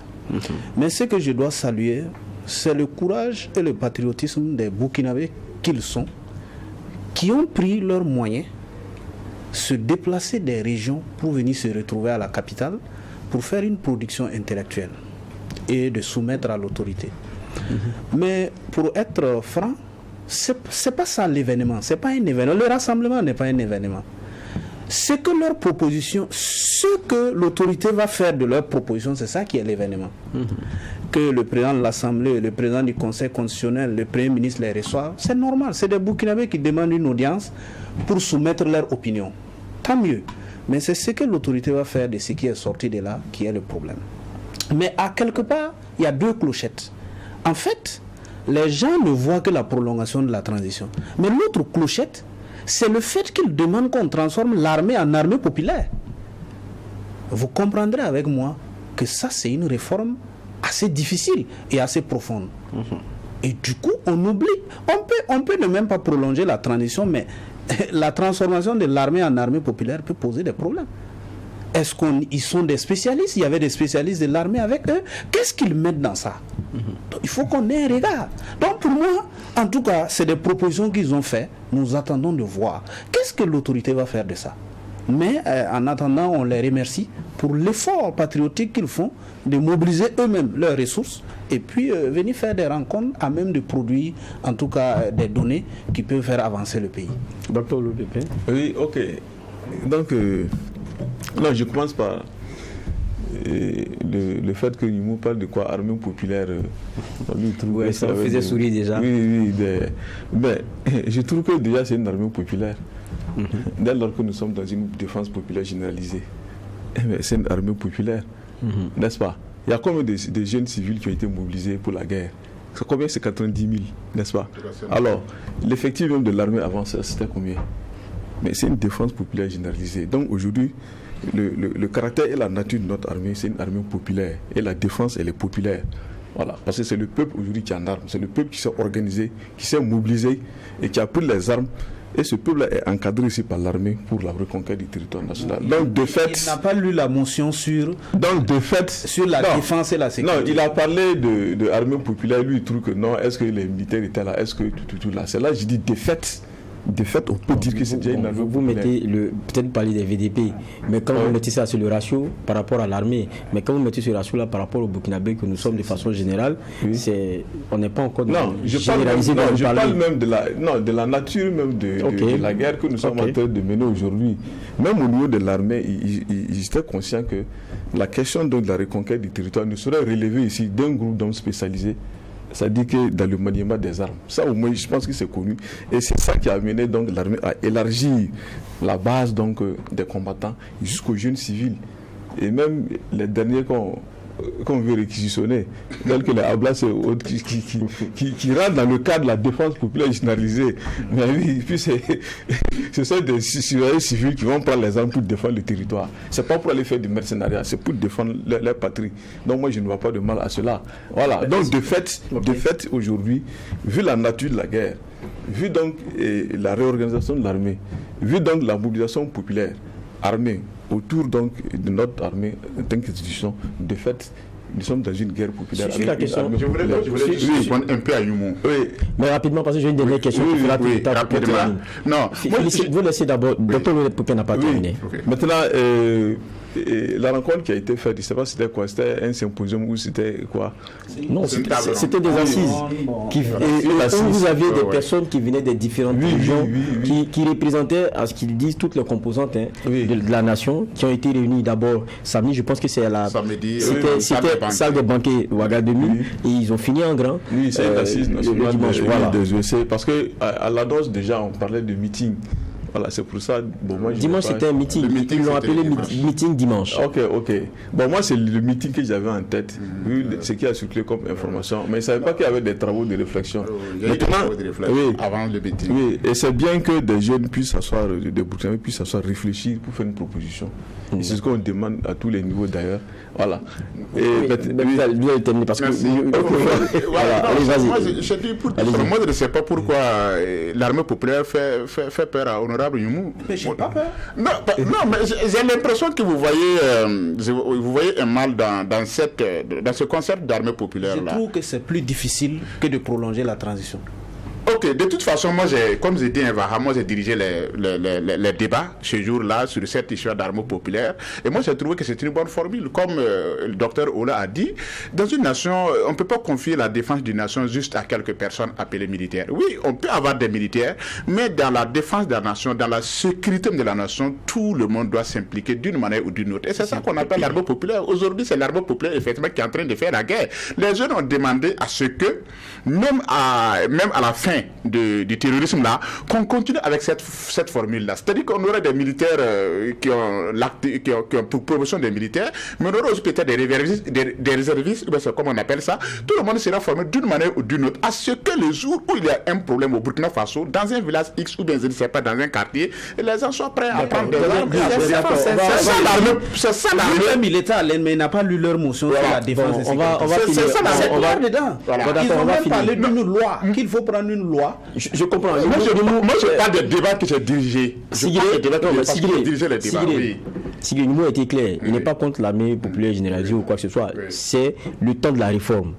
Et qui pour lui, voilà, est plus difficile même que le prolongement même de la transition. Non, ça, je suis d'accord. Donc, du coup, on se comprend. Dernière question sur la question même de la transition. On sait que la charte, comment ça s'est fait, avec les différentes composantes qui ont été réunies, travailler dessus, tout ce qu'on a eu. Vous disiez tout à l'heure, tout le monde sait, et même quand vous écoutez les partis, nous les invitons ici très souvent, la date de la fin de la transition n'est plus un fétiche pour personne. Maintenant, est-ce que courageusement on ne devrait pas mettre ça sur la table? Parce que jusqu'à présent, on a l'impression qu'on ne l'aborde pas crânement. Et si ça doit être fait, c'est vraiment convoquer encore les mêmes forces vives et puis activer ce qui doit l'être. Mais on a l'impression que juste à présent, c'est comme on l'a vu dans certaines démarches, on a des éléments comme si on vient, c'est le peuple qui vient demander qu'on fasse. Alors que on est dans une situation où il y a un élément qui vient, qu'il faut poser sur la table et discuter. Est-ce que ça ne pose pas problème? Parce que certaines critiques, quand vous les écoutez, ils disent de façon très claire, ben pourquoi on ne convoque pas et qu'on mette ça sur la table et qu'on attend toujours que ce soit des gens qui viennent se réunir, venez, on propose ça à chaque fois. Oui, Vaha, vous comprendrez avec moi que j'ai dit que ce qui s'est passé, ce n'est pas un événement. L'événement, c'est quand l'autorité lui-même va appeler les gens. L'autorité va appeler les gens à travers les chefs de circonscription administrative, au niveau le plus décentralisé possible, pour discuter de la question de la prolongation de la transition. Parce que c'est l'autorité qui sait la charge qu'elle porte. Parce que c'est elle qui avait dit qu'elle va respecter. Mais après un temps d'exercice, elle comprend naturellement que nous n'allons pas respecter. Alors, elle utilise ces démembrements pour communiquer avec les forces vives. Donc du coup, les assises qui se sont passées, et en science, on va dire que ce sont des codons initiateurs. Ils ont initié l'affaire, soumettre à l'autorité d'en faire quelque chose qui va être un événement pour qu'on en débatte. D'accord. Réaction là-dessus. Oui, non, je suis parfaitement d'accord avec Imou. Ce que les GRC ont tenu, c'est de leurs droits, c'est de leurs droits, mais on ne peut pas mettre ça sur le dos sur la responsabilité de l'autorité, parce que ce n'est pas l'autorité qui leur a demandé de tenir ces assises-là. Maintenant, comme il a dit, je crois que l'autorité va se saisir de cette question, surtout qu'il y a un mémorandum que l'autorité a reçu. Et je pense que d'ici le mois de février, de janvier ou de février, bon, l'autorité elle-même va convoquer des assises pour débattre. Vous êtes dans le secret de Dieu, on dit. Non, je pense que d'ici le... Non. D'accord. L'autorité ne va pas convoquer. J'ai bien fait de poser la question. Voilà, l'autorité va convoquer des assises. C'est un souhait. L'autorité va convoquer des assises pour discuter publiquement de cette question avec toutes les forces vives, comme ce que l'honorable Youmou a dit. Docteur Lopépin, sur la même question, pourquoi les autorités ne convoquent pas ou bien ne mettent pas en branle le processus pour discuter clairement de ces délais dont tout le monde convient que bon, il faut le mettre sur la table. Bon, moi-même je ne comprends pas, mais je me dis que certainement ça va venir parce que c'est inévitable. Voilà. Maintenant, si les autorités peut-être jusqu'aujourd'hui choisissent peut-être ne pas poser le problème sur la table, peut-être que les autorités ont leur raison. Voilà. Mais ce que je dois dire, c'est que la concertation avec les autres forces vives, elle est inévitable. Voilà. Okay. Maintenant, quand ça va se faire, je ne sais pas. Mais moi, ma préoccupation, ici, c'est la question des réformes. Je trouve, franchement, qu'il y a une lenteur. Okay. Voilà. Moi, j'aurais souhaité que les choses aillent peut-être plus vite que ça. Voilà. Je sais qu'il y a des perspectives. Voilà. Il y a des réformes en cours. Voilà. Mais je trouve que ça pourrait aller beaucoup plus vite, quoi. Voilà, à mon sens. Voilà. Parce que quand je vois donc l'ampleur de réformes à opérer, et même les motions et résolutions, je n'ai pas tout parcouru, mais je vois que déjà ça fait combien? Ça fait 22 motions et résolutions.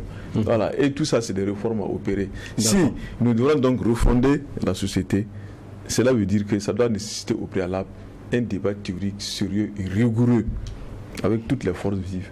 Voilà. Les forces vives qui acceptent effectivement, voilà, pour maintenant voir qu'est-ce qu'il faut faire comme réforme, opérer en profondeur pour que nous puissions donc renaître, c'est-à-dire accoucher une société nouvelle. Et ensuite, maintenant, normaliser la vie politique, voilà, pour tout le monde, pour tous les acteurs, et pour qu'on puisse repartir donc, sur une nouvelle base afin d'éviter ce que nous avons connu jusqu'ici. Mais je trouve que dans la question des réformes, sur les réformes, on doit aller un peu plus rapidement. Il y a une lenteur et les autorités sont interpellées. Voilà. Moi, je souhaite que les choses bougent plus vite que ça. On l'aura compris. En tout cas, merci à vous, Dr Lopépin, d'être passé sur ce plateau. Je rappelle que vous êtes sociopolitologue, enseignant-chercheur au CNRST. Merci à vous, Adama Sigile, d'être passé, écrivain, coordonnateur du RISA, Rassemblement des intelligences pour la souveraineté de l'Afrique. Merci à vous aussi, Bourema Nyoumou, membre du PPS, Parti panafricain pour le salut et ancien député maire de Houndé. Ça a été un plaisir de partager cette heure ensemble. On va nous poursuivre le JDS, on va aborder d'autres questions et on parlera économie à présent.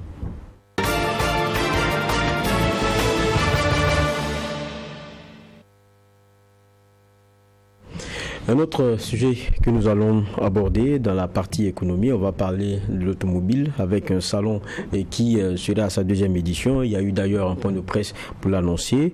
Et le thème, c'est la contribution du secteur de l'automobile au développement socio-économique du Burkina. Il faut dire que ce qui est prévu sont des expositions vente de véhicules, des expositions de vente et vente de pièces détachées et beaucoup d'autres innovations. On va en parler, mais avant, on plante le décor justement avec l'annonce de ce salon.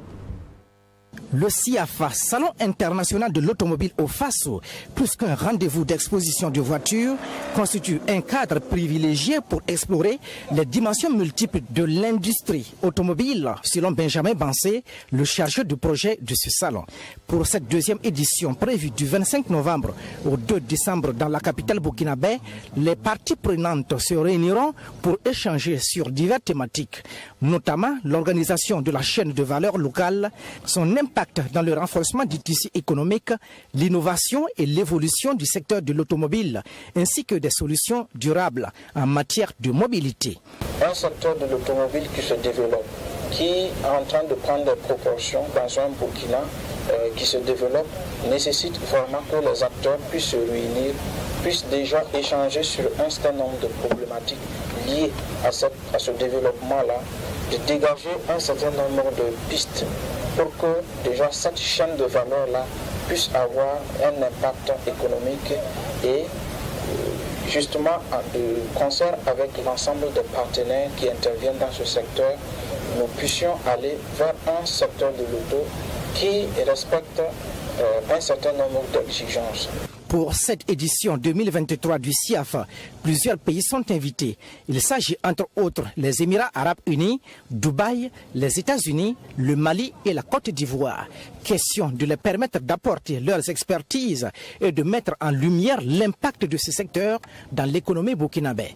Prendront part par ailleurs les banques et les assurances selon Benjamin Pensé. Il y a justement les acteurs directs qui sont concernés par ces activités, notamment les concessionnaires automobiles, les garagistes professionnels, les producteurs et distributeurs de lubrifiants et autres fluides mécaniques, les vendeurs de voitures, les auto-écoles, les manufacturiers de pneus, les producteurs, distributeurs de pièces détachées et accessoires auto. Cette nouvelle édition présente plusieurs innovations selon les initiateurs de ce projet. Comme innovation première, cette année, il va s'agir essentiellement de l'opérationnalisation d'un espace mécanique. Une autre innovation de l'édition 2023, c'est la création d'un musée de l'automobile. Comme troisième innovation de cette édition, il est prévu une formation de recyclage des garagistes. Une compétition dans 5 catégories de prix mettra fin à cette édition 2023 du Salon international de l'automobile au Faso. Pour les premiers responsables, il s'agit notamment du prix catégorie rétro, celui de l'innovation, le prix de la catégorie sport, de l'innovation locale, le prix du garagiste tuning ainsi que du garagiste moderne.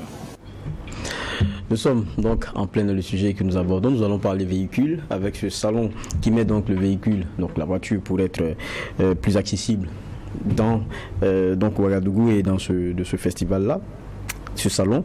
Et avec moi sur ce plateau, Sawali Ouedraogo, il est le promoteur justement du salon. Bonsoir. Bonsoir. Merci d'être avec nous. Et il y a Benjamin Bansé qu'on voyait aussi sur les images tout à l'heure, qui est le chargé de projet. Bonsoir. Bonsoir, je vais voir.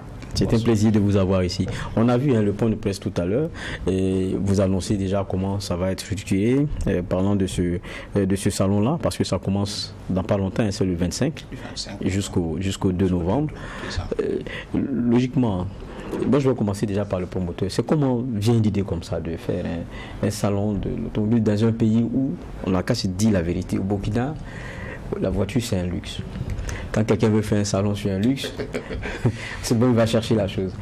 Comment vient l'idée? Ok, l'idée vient quand j'étais dans mes tournées à Dubaï. Ok. Voilà, donc c'est là-bas que j'ai fait la formation en mécanique automobile et le tuning. D'accord. Depuis 2016-2017. Voilà, donc c'est là l'idée a commencé à naître. Parce que là-bas, tous les week-ends, ils ne travaillent pas le vendredi. Tous les week-ends, quand on part à Burj Khalifa, on voit les belles voitures qui viennent, les gens regardent, apprécient. Donc, l'idée est venue comme ça. Voilà, et quand j'ai fini mes formations, bon, je suis revenu ici et commencé à faire mon petit garage. Et puis, chaque fois quand l'occasion, je partais à Dubaï. Voilà, et chaque fois quand je pars, il y a de nouveautés. Donc, j'ai dit pourquoi pas faire aussi comme là-bas. D'accord. Voilà, donc voilà comment l'idée est née. Voilà, quand je suis rentré, bon, j'ai commencé avec les amis. Ils disent voilà un bon business. Voilà, on a commencé à faire des petites rencontres, expliquer un peu avec les images. Donc, c'est depuis 2017 que j'ai commencé. Voilà. Et c'est rien que l'année passée qu'on a pu mettre ça en place. Et voilà aujourd'hui la deuxième édition. D'accord. Et justement, bon, c'est quand vous voyez le projet, ça c'est vous qui êtes les chargés de projet, et quand vous regardez, vous dites c'est viable au Burkina. Bon, je le dis encore, c'est que peut-être qu'il y a des associations déjà de personnes qui ont des passions qui sont liées au véhicule. C'est sûr, sur ça vous vous basez d'abord avant de construire le projet pour son effectivité, parce qu'on voit souvent sur les réseaux sociaux des personnes qui aiment bien les voitures d'un certain genre, peut-être anciens, se retrouver. D'autres, c'est des bolides. C'est des gens qui travaillent avec vous? Alors, pour ce qui est du salon de l'automobile tel que pensé dans notre contexte, c'est surtout mettre l'accent sur ce volet utilité, c'est-à-dire mettre l'accent sur le volet utilité, parce que le véhicule, bon, c'est vrai que de part et d'autre, si on prend déjà le territoire national, ce n'est pas partout en tout cas que le véhicule est aussi vulgarisé que ça. Mais nous l'avons imaginé, nous l'avons contextualisé en se disant que voici un moyen de déplacement qui devient de plus en plus incontournable. Et pour ce qui concerne la voiture, il y a tout un ensemble d'acteurs qui sont tout autour. Et déjà, comment est-ce qu'on réussit déjà à mettre ces acteurs-là ensemble pour pouvoir imaginer, pour pouvoir anticiper sur le développement de l'automobile dans notre pays. Donc, quand nous avons justement travaillé à identifier justement ces acteurs, on a pu justement trouver un certain nombre d'associations qui se sont regroupées, que ce soit pour les garagistes qui ont déjà une certaine expérience dans le domaine. Il y a l'association des garagistes, il y a des associations des vendeurs de véhicules, il y a des fédérations de transporteurs, il y a ceux qui sont dans la vente des pièces détachées, il y a des concessionnaires. Donc, on a pu identifier déjà à travers notre pays des structures déjà existantes qui interviennent d'une manière ou d'une autre dans le secteur. Et c'est avec eux, en tout cas, on a travaillé à associer vraiment les idées pour pouvoir proposer quelque chose qui est beaucoup plus adapté aux réalités, à nos réalités. D'accord. Vous parlez de ces différentes composantes-là, c'est ceux-là qu'on aura évidemment sur ce salon-là à partir donc du 25 novembre jusqu'au 2. Tout à fait. Donc ici, on permet déjà à travers ce salon à ce que tous les acteurs qui ont une certaine expertise en matière automobile au niveau de notre pays, de venir présenter ça, mettre ça en avant pour que ceux-là qui sont des utilisateurs puissent d'abord les connaître et soumettre en tout cas les problèmes qu'ils rencontrent dans le cadre de leur utilisation afin qu'ils puissent avoir des solutions beaucoup plus concrètes. Donc effectivement, le véhicule, on s'est rendu compte également que c'est un outil indispensable, mais il y a beaucoup de travail à faire pour ce qui concerne l'utilisation sur les aspects liés par exemple à l'éducation mécanique, où aujourd'hui vous pouvez avoir un utilisateur de véhicule qui n'a pas vraiment un certain nombre de notions. En cas de crevaison par exemple, quels sont par exemple les réflexes qu'il faut avoir, quelles sont les précautions qu'il faut observer quand à un moment donné on se trouve dans un certain nombre de situations et qu'il n'y a pas un spécialiste à côté. Donc ça permet également à ce que ceux-là en tout cas qui sont des utilisateurs de véhicules, ils puissent mettre en tout cas le volet éducation mécanique là dans leur quotidien pour que en tout cas le véhicule qui paie là, ça puisse vraiment les profiter pleinement et que en tout cas ça puisse les permettre de se déplacer et de se mouvoir. Et il fait bien de l'expliquer parce que lorsqu'on regardait le reportage, c'est vrai que bon, dans le contenu, c'est abordé, hein, on voit le caractère utilitaire derrière, dans ce salon-là pour ce qui est du véhicule, mais derrière c'est des gros bolides. Vous dites que vous êtes dans le tuning, bon ça c'est des choses que nous ne connaissons pas trop ici, mais on sait que c'est embellir le véhicule et puis le personnaliser aux besoins de celui qui l'acquéreur. C'est des éléments que les gens auront aussi. Bon déjà, le Wagalais même, c'est quelqu'un qui aime déjà ce qui est la qualité de luxe. Okay. Et il y en a déjà ici les voitures déjà tunées. Okay. Et nous-mêmes sur notre travail, voilà. Donc depuis la semaine passée, quand on vient au garage, on voit déjà plus de 10 voitures déjà tunées, voilà, déposées, qui sont déjà prêtes pour la compétition. Mais voilà. Quand on dit le tuning là, souvent c'est sur quoi que ça fonctionne? Le tuning c'est vraiment personnaliser le véhicule. Voilà, c'est de modifier, peut-être pour modifier par exemple l'extérieur, la carrosserie, et aussi l'intérieur qu'il faut qu'on modifie. Voilà, après c'est toutes ces modifications, bon, on appelle maintenant que le tuning quoi. Voilà, une modification. Ok, Voilà. on comprend. Mais on voit que le salon il en est à sa deuxième édition. Qu'est-ce que vous retenez de cette première édition que vous avez pu faire? Ok, bon, la première édition, moi je dirais que c'était une réussite parce que ce n'était pas facile. Et quand on parle de salon de l'automobile, les gens là attendaient, bon, bon, on a réussi à tenir, malgré qu'on n'a pas eu de sponsors, on a réussi en tout cas à faire la première édition. Et c'était une réussite. Okay. Parce que c'est lors de la deuxième journée que les gens là nous ont appelés. Bon, ils ne croyaient pas que ça allait être possible. Bon, c'est un peu normal aussi, ils ne sont pas habitués, c'est un premier événement. Ils ne sont pas habitués. D'autres posent la question, quand on parle de salon, c'est quand on conçoit un véhicule. Non, bon, nous on commence comme ça. Il faut toujours commencer par un pas dont le pas a été posé. Donc c'est un peu, on aura les experts sur place et on va arriver à fabriquer nos propres véhicules. Et tellement qu'il y a eu de l'engouement, des appels par-ci par-là, on a même prolongé une journée. Au lieu de 3 jours l'année passée, on a fait 4 jours. Donc les gens là vraiment ont aimé. D'accord. Justement, du 25 au 25 novembre au 2 décembre, quelles sont vos projections en termes de visiteurs que vous attendez par exemple?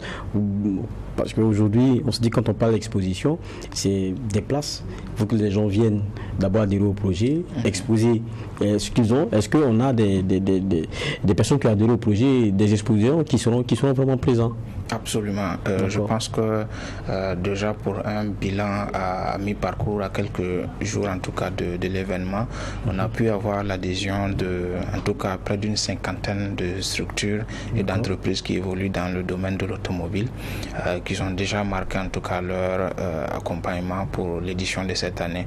Donc au niveau des institutions étatiques également, on a également pu rentrer en contact avec certains qui nous ont en tout cas d'abord félicité pour l'initiative, mais qui donne également un feu vert pour leur accompagnement, à ce que en tout cas cette initiative ça puisse être un tremplin pour que en tout cas notre pays aussi puisse se projeter dans ce domaine-là. Donc le mérite de cette initiative réside surtout dans ce sens où on crée justement ce cadre où les plusieurs intelligences dans le secteur essaient de réfléchir, essaient de proposer des solutions, essaient en tout cas de mettre en place des idées assez créatives pour pouvoir positionner en tout cas notre pays dans ce secteur-là. Donc c'est une première, une deuxième édition et on se projette en tout cas dans l'avenir avec une ouverture sur le monde, c'est-à-dire qu'à partir de ce salon, nous souhaitons en tout cas toucher des acteurs qui interviennent dans le domaine, qui ont une certaine expérience, et à travers cette ouverture, c'est participer déjà à un transfert de technologie, à former en tout cas les acteurs au niveau de notre pays, à stimuler, comme je le disais, la créativité au niveau de la jeunesse, au niveau des écoles de formation, pour que au fur et à mesure que nous avançons, quand on va dire 5e, 10e édition, en tout cas, on puisse proposer en tout cas des prototypes de véhicules en tout cas made in Burkina. Et justement, Aligo Draogo, vous le disiez tout à l'heure, c'est que demain, c'est qu'on puisse avoir le Made in Burkina en termes de véhicules. Mais déjà, on a la deuxième édition. Est-ce qu'on pourra, pour le plaisir des yeux, parce que c'est comme ça, ceux qui aiment le véhicule, ils viennent voir des choses un peu rares qu'ils ne voyaient pas. Par exemple, avec le tuning, il y a des intérieurs imaginés. Bon, c'est malade. C'est des choses qu'on pourra peut-être voir, mais peut-être aussi des voitures qui existent depuis longtemps, mais dont le propriétaire il chérit tellement la chose, il la garde, et la question de maintenance, il ne joue pas avec. C'est des éléments qu'on pourra avoir. Et déjà, pour ceux qui me suivent sur ma page officielle, on voit déjà ce que j'ai déjà créé et pour la deuxième édition. Et vous allez voir une limousine faite sur Place Sawara. Une limousine, quelles sont les normes, faite dans mon garage. Vous allez voir une voiture de sport et une compresseur et qu'on a modifié à ce qu'on appelle aile de pigeon.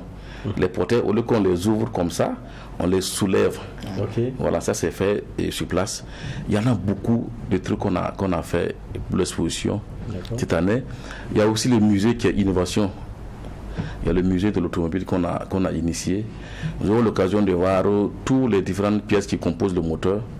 Voilà, donc pendant l'exposition. Et il y a aussi des voitures qu'on a transformées en canapé, en four, barbecue, tout ça que vous allez voir. Voilà, à partir du 25. À partir du 25. Un dernier message avant de se quitter. Bon, ce que je vais ajouter, j'avais publié la dernière fois que la roue géante sera au salon. Ça serait bel et bien là, pendant le salon. Une première en Afrique de l'Ouest, la roue géante qui prend 18 personnes. Voilà. Et la hauteur fait 12 mètres. Voilà, donc les Bagarrais auront le temps de voir ça, voilà, de voir ça et monter dessus. Voilà, donc ça sera pour le plaisir des yeux en tout cas. Vous, Benjamin, un dernier message. Un dernier message, je dirais que c'est inviter vraiment l'ensemble des utilisateurs de voitures, des passionnés, des institutions, en tout cas à faire le déplacement sur le site du monument des héros nationaux pour pouvoir participer déjà à cette découverte-là, découvrir vraiment ce qui est proposé localement en matière de voitures. Et surtout, c'est l'occasion pour eux de toucher du doigt, en tout cas, tous ceux qui sont des experts, de pouvoir échanger avec eux par rapport à leurs solutions. Voilà, donc, rendez-vous un rendez-vous inédit. Oui, Ouedraogo, je voulais inviter tous ceux qui ont un projet d'acheter un véhicule ce mois. C'est l'occasion de venir acheter pendant l'exposition. Vous allez avoir un conseil pré-achat. Ce qu'on ne gagne pas d'habitude, vous allez être assisté par des experts à avoir un très bon véhicule à moindre coût. Voilà, et il y aura plein de cadeaux que nous allons offrir à ceux qui vont acheter un véhicule sur place. D'accord. Voilà, donc voilà, rendez-vous 25 novembre au 2 décembre, c'est le Salon international de l'automobile du Faso. En tout cas, merci d'être passé. Merci à vous, Sawali Ouedraogo. Merci Benjamin Bansi, vous êtes le promoteur et vous, le chargé de projet. On va nous maintenant emboîter la dernière ligne droite de ce rendez-vous, JDS, journal dimanche soir, et c'est la partie sport.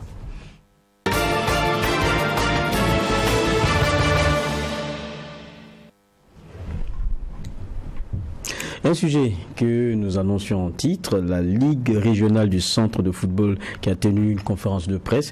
C'était vendredi dernier à son siège, à Ouagadougou. La gestion des bourses octroyées par le ministère en charge des sports à travers le Fonds national pour la promotion des sports et des loisirs est la pomme de discorde. Et cela pose problème. La Ligue régionale du centre de football dit ne pas être en phase avec la gestion de la Fédération burkinabé de football. Elle a donc décidé d'arrêter dans l'immédiat sa participation aux compétitions organisées par la Fédération burkinabé de football et ce jusqu'à la résolution de ce problème. Le point nous est fait par Yacine Savadogo avant un échange sur ce plateau. Après la Ligue régionale de football des Hauts-Bassins, c'est le tour de celle du centre de monter au créneau. En effet, les clubs burkinabés ont sollicité et obtenu de la part de l'État depuis 2014 une subvention afin de soutenir le développement du football, chose acquise.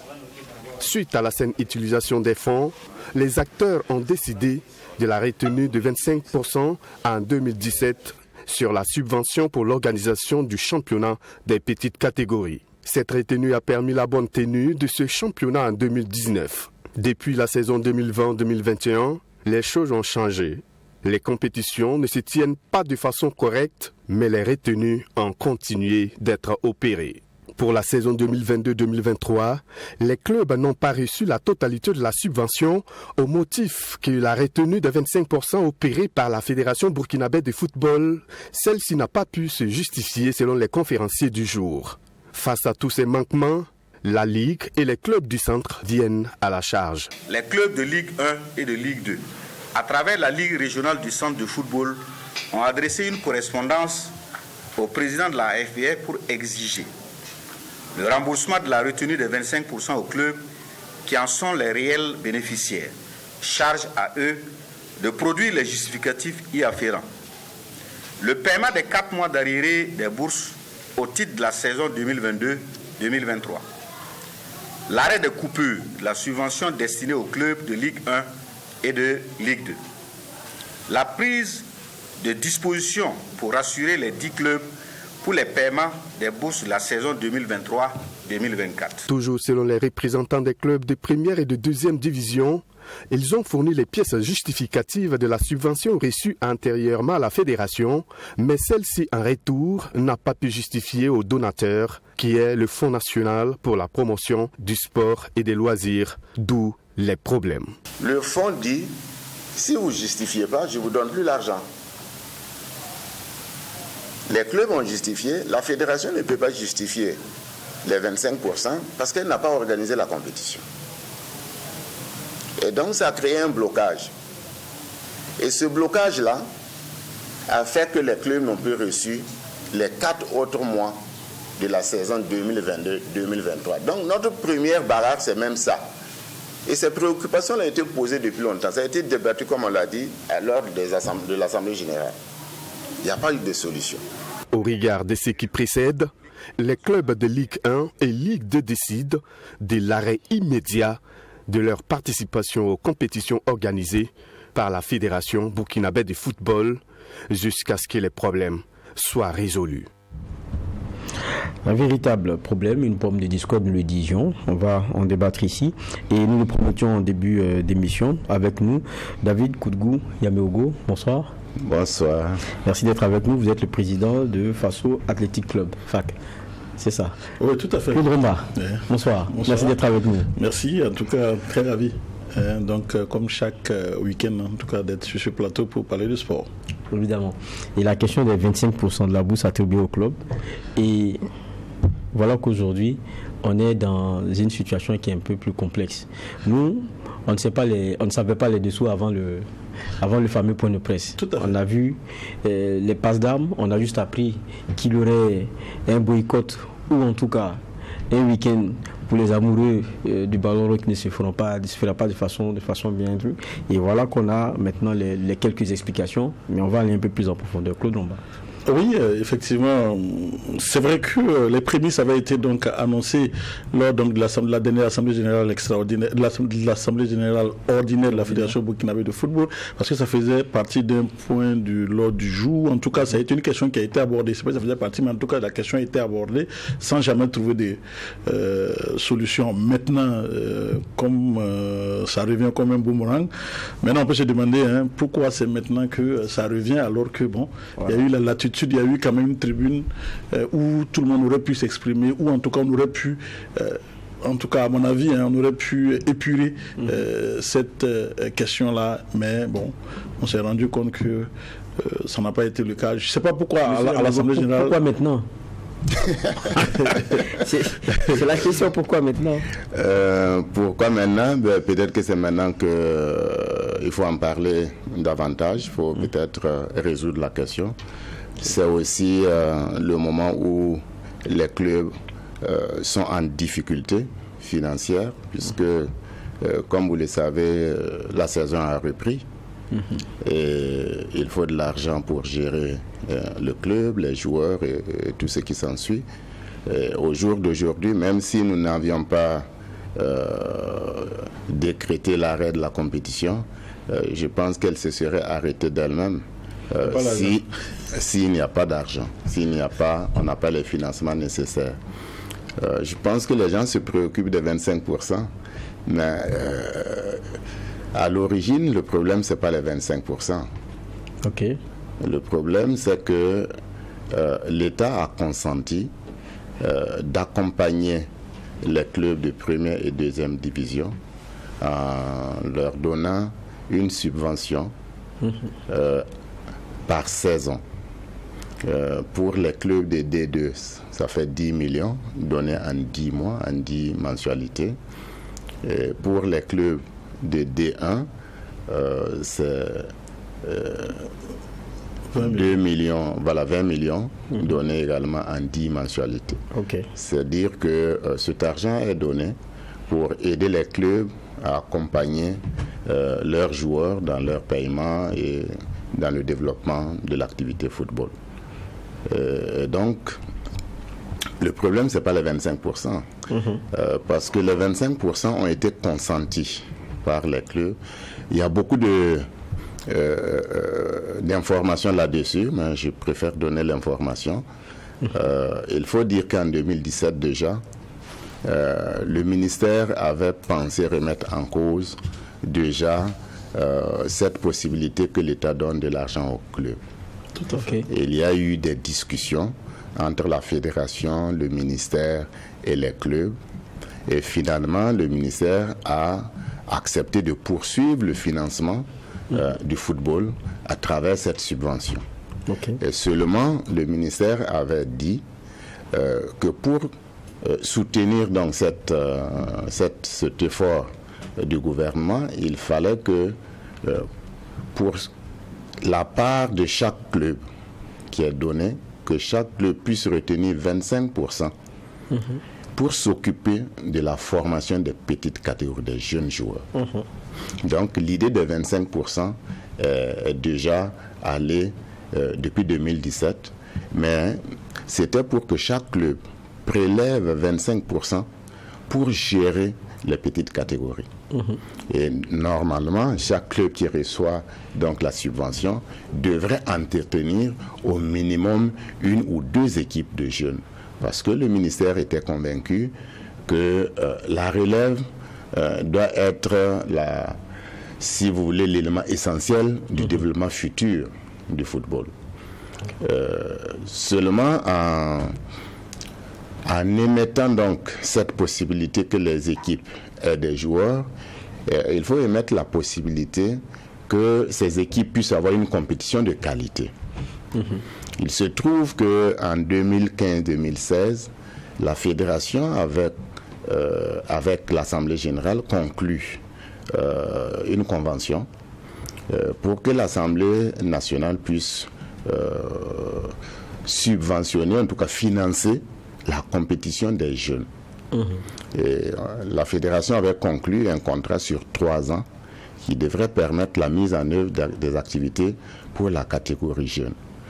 Et si on avait donc pu mettre en place et effectivement dérouler ce programme, avec la décision du ministère, cela aurait été une très bonne chose puisque les clubs seraient obligés d'avoir des équipes à entretenir, des équipes jeunes à entretenir, mais aussi qu'il y aurait une compétition de qualité parce que la formation, c'est à la fois les activités d'entraînement, mais aussi les activités de formation et c'est cette résultante-là qui amène les résultats au niveau. Seulement, la première édition de la Coupe de l'Assemblée, comme on l'avait intitulée, qui a eu lieu en 2016 ou 2017. La finale a eu lieu, je crois, en 2017. Et c'était très bien passé dans un format que la fédération avait dessiné, qui était vraiment bien. Donc soutenu par l'Assemblée nationale? Oui, financé entièrement par l'Assemblée nationale. Sous donc l'égide de Feu Salif Diallo. Malheureusement, le président Salif est décédé et celui qui l'a remplacé n'a pas continué le projet. N'a pas continué le projet. Et donc, la convention s'est arrêtée d'elle-même de façon unilatérale. Et la fédération, en son temps, s'est retrouvée dans l'incapacité de trouver 150-170 millions pour continuer la compétition parce que c'est aussi le coût. Et donc, la fédération a imaginé que les 25% que les clubs devraient retenir pour assurer la formation des petites catégories, la fédération a proposé aux clubs de retenir cette partie pour améliorer, pour organiser la compétition, parce que même si les clubs entretiennent les joueurs et il n'y a pas de compétition de qualité, on n'aura pas les résultats. Ce qui avait été accepté, même si certains à l'époque avaient dit non. Mais la grande majorité avait accepté. Et donc le problème, ce n'est pas les 25%. Puisque en 2019, sur cette base, on a organisé une compétition de jeunes qui a été réussie. Et la finale a eu lieu à Wayugia. Et en 2020, on devait rééditer. Malheureusement, le Covid est venu et entre-temps, on n'a pas pu organiser la compétition parce que toutes les compétitions étaient suspendues. Et les coupures de 25% que la fédération avait opérées donc, en ce moment a été entièrement reversée au club parce que c'est leur argent. Voilà. Donc, de 2020 à 2021, on a repris les compétitions. On a repris aussi la coupure de 25%. Seulement de 2020 jusqu'à maintenant, la compétition ne s'est pas organisée de façon correcte. Mais c'est tenu tout de même. On a tenu par exemple la compétition de 2020-2021 en 2022. Ok. Donc avec un décalage d'une année. On a tenu la compétition de 2021-2022 en 2023. Et la compétition de 2022-2023 ne s'est pas du tout tenue. C'est là où il y a problème. Parce que cette année, la structure chargée de mettre à la disposition ces financements, il y a eu entre-temps une convention qui a été renouvelée, et il y a une exigence que si le fonds décaisse, vous justifiez ce que le fonds a décaissé, et le fonds pourvoit au nouveau fonds. Ok. Et il se trouve qu'il y a eu un retard dans la mise en œuvre, et le fonds a donné 2 tranches de 3 mois au club, et ça s'est passé autour de janvier-février. Et donc, les clubs ont reçu 6 mois sur 10 mois pour la saison 2022-2023. Okay.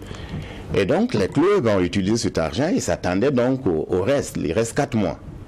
Jusqu'à la fin de la saison, les clubs n'ont pas eu cet argent. La fédération n'a rien dit aux clubs.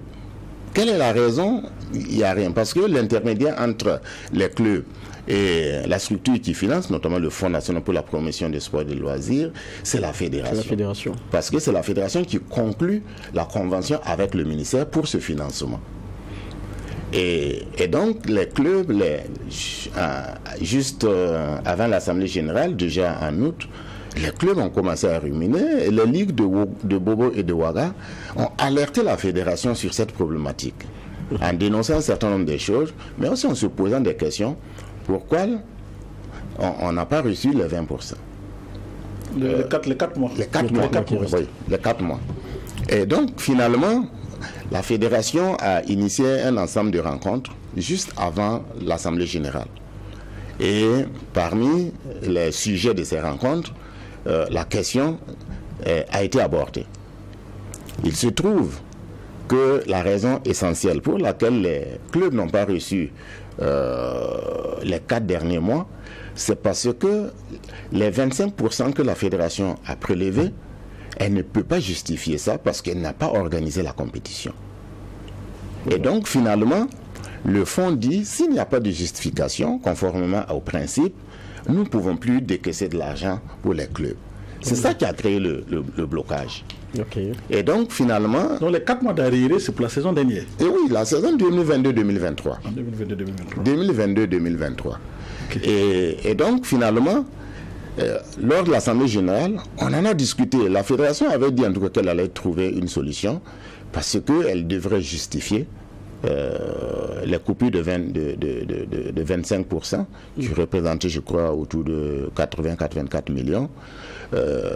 Et à partir du moment où ils auraient justifié, le fonds devrait normalement, puisque le fonds a la disponibilité. Voilà, le fonds devrait donc décaisser les 4 derniers mois pour les clubs qui sont endettés et qui ont des dettes avec les joueurs, avec tout le monde. Donc, c'est vraiment pas agréable. Et donc, après l'Assemblée générale, on s'attendait que le problème soit résolu. Mais rien n'a été résolu. Mais la fédération... Mais quand la fédération promettait que non, bon, ça va le régler et tout, c'était sur la base de quoi? C'est sur la base qu'eux, ils doivent justifier les 84 millions. Mais qu'est-ce qui coince? Ils n'ont pas organisé, c'est vrai. Mais ils ne peuvent pas le justifier puisqu'ils ne l'ont pas organisé. S'ils le justifient, ce serait un détournement. Voilà, il ne peut pas le justifier. Mais si c'est de l'argent qui est destiné au club, c'est l'argent qui est destiné au club. Et donc, s'il ne peut pas le justifier, la meilleure des façons, c'est de le retourner au club. Quitte à eux de justifier, puisque les clubs ont des dettes, et ce n'est pas la justification de 25% qu'ils ne peuvent pas faire sur la base des dettes qu'ils ont. Et donc, si la fédération avait retourné ses fonds au club, le club aurait justifié et le fonds aurait décaissé les 4 derniers mois pour qu'on puisse non seulement régler les problèmes de la saison dernière, mais préparer la saison qui devrait suivre, la présente saison. Oui, bon, maintenant, on a démarré la saison sans aucune information. Mais maintenant, les gens, la fédération, il faut dire que la fédération également accompagne les clubs avec une subvention. Voilà. Pour les D2, c'est 5 millions. Pour les D1, c'est 15 millions. Et ils donnent la moitié au départ et l'autre moitié à la trêve. Et donc, ils ont effectivement donné leur subvention au club pour pouvoir démarrer la saison. Mais après 1 mois, 2 mois, cet argent est fini. Et donc, les clubs souffrent aujourd'hui d'une sécheresse d'argent. Et voilà que la fédération a de l'argent par devers elle. Elle ne peut pas le remettre au club. Et donc, les clubs disent qu'ils ne sont pas d'accord. Et donc, il faut gérer la question. Et c'est pour ça que les clubs, finalement, se sont retrouvés. Et ils ont demandé à la fédération, à travers une série de correspondances, que la fédération puisse leur remettre les 25%, charge à eux de justifier. Que la fédération prenne l'initiative pour que les 4 mois d'arriérés, parce que c'est ça le vrai problème, puissent être payés. Et que la fédération garantisse que la subvention va se poursuivre. Parce que si on ne peut pas payer les arriérés, parce que on ne peut pas justifier, il va sans dire que l'État ne va plus décaisser de l'argent. Donc, même pour la saison 2023-2024, personne n'est sûr qu'il va recevoir un copec tant que ce problème-là n'est pas réglé. Donc, c'est la source du problème. Donc, c'est vrai qu'à l'intérieur, c'est bien complexe aussi. Hein. Même expliquer comme ça demeure quand même un peu complexe. Mais, bon, ce que je veux comprendre, la partie 25%, parce que ce qui a été le plus ventilé, la partie 25%, je pense que c'est la question des petites catégories. C'est bien cela. Mais s'il n'arrive pas à justifier, parce que en clair de compétition de petite catégorie, il n'y en a pas eu d'organisé. Mais vous, quand on vous le retourne, c'est pourquoi? Est-ce que ça va aux petites catégories encore? Ok. Puisque nous gérons nos petites catégories aussi. Ok. Ce qui était fait pour ça? Nous avons fait les licences pour attendre la compétition 2022-2023 qui n'est jamais arrivée. Nous entretenons les équipes toute l'année. Ok. Et donc, ce n'est pas ça qu'on ne peut pas justifier. Ce n'est pas 1 million, 2 millions qu'on ne peut pas justifier avec les petites catégories. Si vous avez 2 entraîneurs par catégorie, vous avez même 2 catégories, vous allez payer combien par an? Donc, ce n'est pas ça qu'on ne peut pas justifier. Ok. Donc, ça, ce n'est pas le problème. Le problème, c'est que les 25% que nous avons consentis volontairement pour organiser une compétition, la fédération dispose de l'argent, mais n'organise pas la compétition. C'est ça qu'on ne comprend pas. Quelle est la raison? Et en plus, c'est ça encore, ça vous empêche d'avoir les 4 mois. Oui, et maintenant, ça nous crée un autre problème parce que l'argent n'a pas été dépensé pour ceux pourquoi ça devrait l'être. Bon, en fait, je dis, il n'y a pas eu d'éléments disponibles. C'est ça aussi. Il n'y a que la fédération qui peut répondre à cette question. Parce que là, on est dans un véritable problème. Hein. Puisque la fédération n'a pas organisé, elle ne peut justifier. Elle ne peut pas. Elle ne peut pas justifier. Et vous, n'ayant rien reçu, vous ne pouvez justifier aucunement quoi que ce soit en termes de dépenses. Non, nous avons justifié les 75% qui nous ont été donnés. Mais les 25%, voilà, on ne peut pas le justifier. Pas parce que c'est resté avec la fédération. Vous n'avez pas reçu. Ça.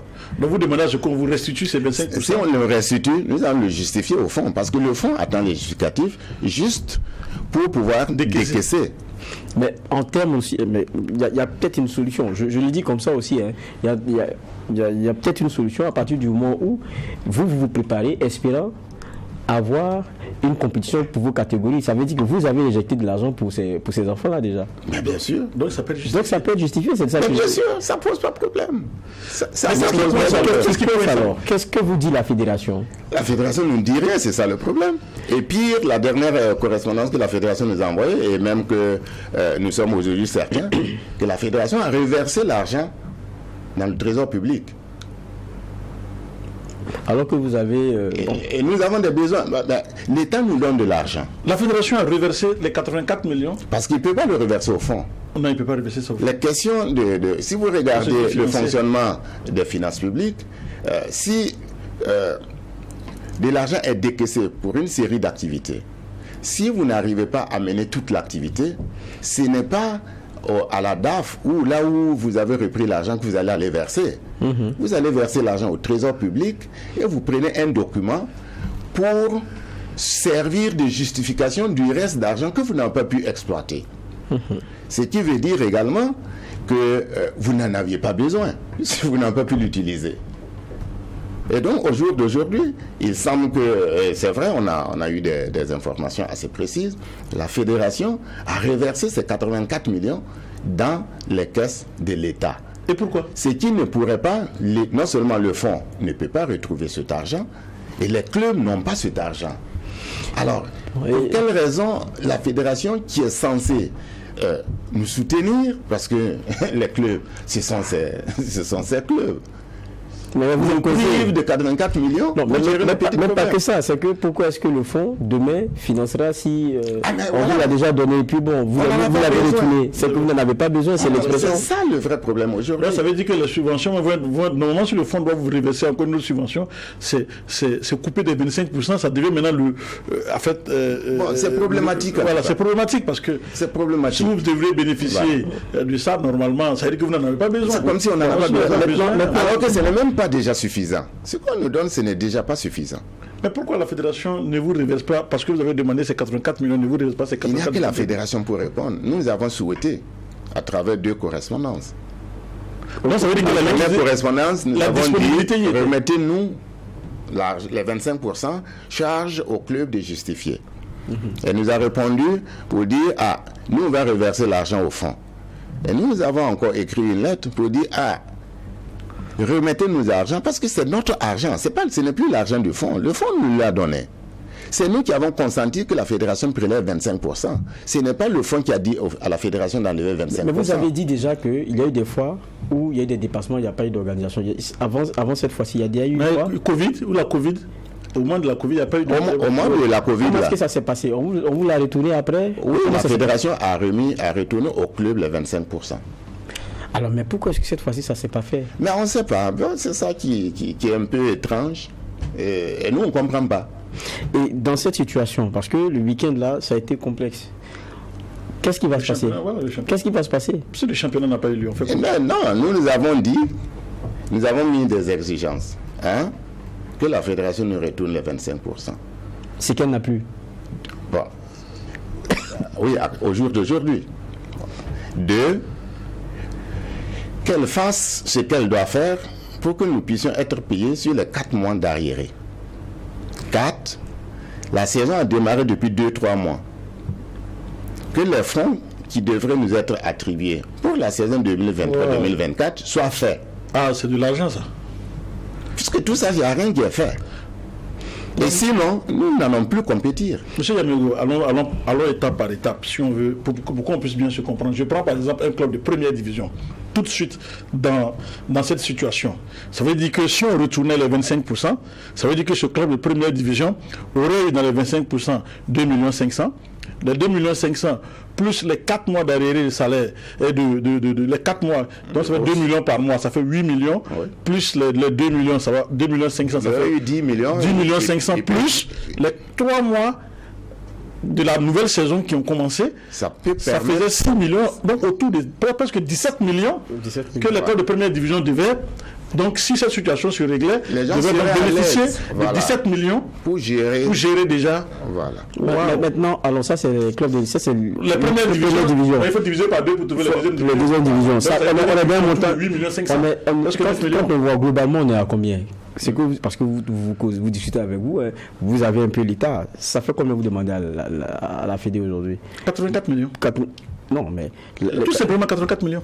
La retenue, seulement ça fait 84 Ça, c'est la retenue. Ça, c'est la retenue de 25%. 25%, 84%. Ça, c'est ce que la fédération a. Si vous prenez les 4 mois d'arriérés, pour chaque club de D1, de D2, ça fait 4 millions. Okay. Pour les D2. Pour les D2. Chaque club de D2, ça fait 4 millions. Chaque club de D1, ça fait 8 millions. Et donc, ça, c'est les arriérés. Ça, c'est le fonds qui verse. Ça, c'est pas la fédération. Oui, c'est le fonds qui verse. Mais le fonds dit ne verse pas parce que la fédération n'a pas justifié les 25%. C'est ça qui fait que, bon, quand on parle, on met les 25% là devant. Tout est lié. Oui, tout est lié. Non, ce qu'on veut savoir, ça veut dire que les 4 mois d'arriérés là, c'est pour la saison 2022. Il nous reste, ça va très vite, il nous reste en gros 2 minutes. C'est-à-dire que le problème est tellement profond pour bien le décortiquer là, ça nous a pris déjà du temps. Et là, on se projette. Mais ce qui est un peu bizarre dans tout cela, et bon, comme la fédération nous regarde, je pense qu'elle est interpellée, c'est le silence là, c'est un peu trop lourd. Ça sonne même plus que ne pas. Non, il y a eu une réaction de la fédération. La fédération a réagi en donnant les 84 millions au fond. Mais vous avez des infos selon lesquelles ça dit qu'il n'y a pas. C'est sûr. Ça a été retourné. Ah oui, nous avons vu même le chèque. Et il y a longtemps? Non, le 9, non? Le 9. Alors que vous demandiez depuis... depuis toujours. Que ça vous soit retourné. Depuis toujours, depuis avant l'Assemblée générale. Donc quelle va être la vraie votre attitude maintenant par rapport à ça? Demain, les clubs vont se retrouver pour analyser la situation et puis réagir. Je ne sais pas qu'est-ce qui va être décidé, mais on regardera. Voilà. Comme quelqu'un l'a dit lors de l'Assemblée générale, lors de votre conférence de presse, de toutes les façons, même si on n'arrêtait pas le championnat, si on ne décidait pas d'arrêter le championnat allait s'arrêter de lui-même parce qu'on a essoufflé, on n'a plus les moyens pour commander. Alors que là, on a une situation. Ce qu'il faut dire également, ce que l'État donne aux clubs, ce n'est pas de l'aumône. Les clubs et la fédération en tête exécutent un gros pan de la politique nationale des sports et des loisirs. Tout à fait. Et donc, c'est pour ça que l'État donne de l'argent. C'est pour exécuter une mission. Ce n'est pas de l'aumône. Oui, mais en même temps, quand on va un peu sur ce débat-là, il y a la question aussi du financement même des clubs. Comment est-ce que ces clubs-là arrivent à vivre? Parce que après, quoi qu'on dise, c'est des associations. Voilà, c'est des associations, qui doivent trouver aussi des moyens. Et là-dessus, on se rend compte aussi que c'est très difficile. Apparemment, vous n'avez pas de solution. Non. Il faut dire que ça n'a pas été toujours ainsi que l'État a financé les clubs. Mais les clubs ont toujours existé. Si demain l'État se retire, les clubs vont se réorganiser avec les moyens dont ils disposent, avec les ambitions qui seront les leurs en fonction des moyens dont ils disposent. Tout à fait. Aujourd'hui, l'État, le ministère en charge des sports, exécute une politique nationale des sports. Il veut des résultats. Il veut le rayonnement du pays. Il veut la paix sociale. Il veut un certain nombre de choses. C'est pour ça qu'il donne l'argent.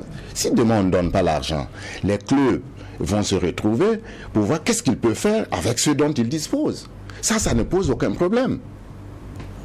Je dis, ce n'est pas de l'aumône. C'est pas de l'aumône. Surtout qu'elle a dit qu'aujourd'hui, ça fait partie, ça fait partie aujourd'hui comment dirais-je, c'est rentré dans l'habitude des clubs de recevoir ça. Donc, dans leur calcul, ça fait partie. Exact. Et donc, j'entends souvent des commentaires, les clubs sont des structures privées, normalement, ils doivent trouver leur... Oui, ils trouvent leur argent. Parce que ce qui se fait dans les clubs, c'est pas seulement ce que l'État nous donne. Aujourd'hui, les résultats du sport, c'est 60 à 65% investissement sans payer. Ce n'est pas ce que l'État donne. C'est des investissements que chacun, même l'effort que les gens font, c'est des efforts qui ne sont pas payés pour amener les résultats. Tout à fait. Donc ce n'est pas de l'aumône. Les gens font des efforts extraordinaires. Et au jour d'aujourd'hui, quand vous regardez, quel est le secteur d'activité dans ce pays qui se porte mieux que le sport en termes de résultats, surtout au plan international? Encourageons au moins ceux qui sont dans l'activité, ceux qui font les efforts. Donc regardons un peu ça. Même si notre fédération elle-même se dit qu'elle n'a pas besoin de donner de l'argent à ces structures, ça pose problème. Donc aujourd'hui, moi vraiment aujourd'hui, je suis un peu... On est un peu pessimiste et on se demande si le championnat va reprendre un jour, parce que si les 84 millions sont partis au niveau du trésor public, ça veut dire qu'on a perdu cela au niveau du fonds, on ne pourra plus jamais l'avoir. Qu'est-ce qu'on fait? C'est demain vous allez discuter de ça, c'est cela.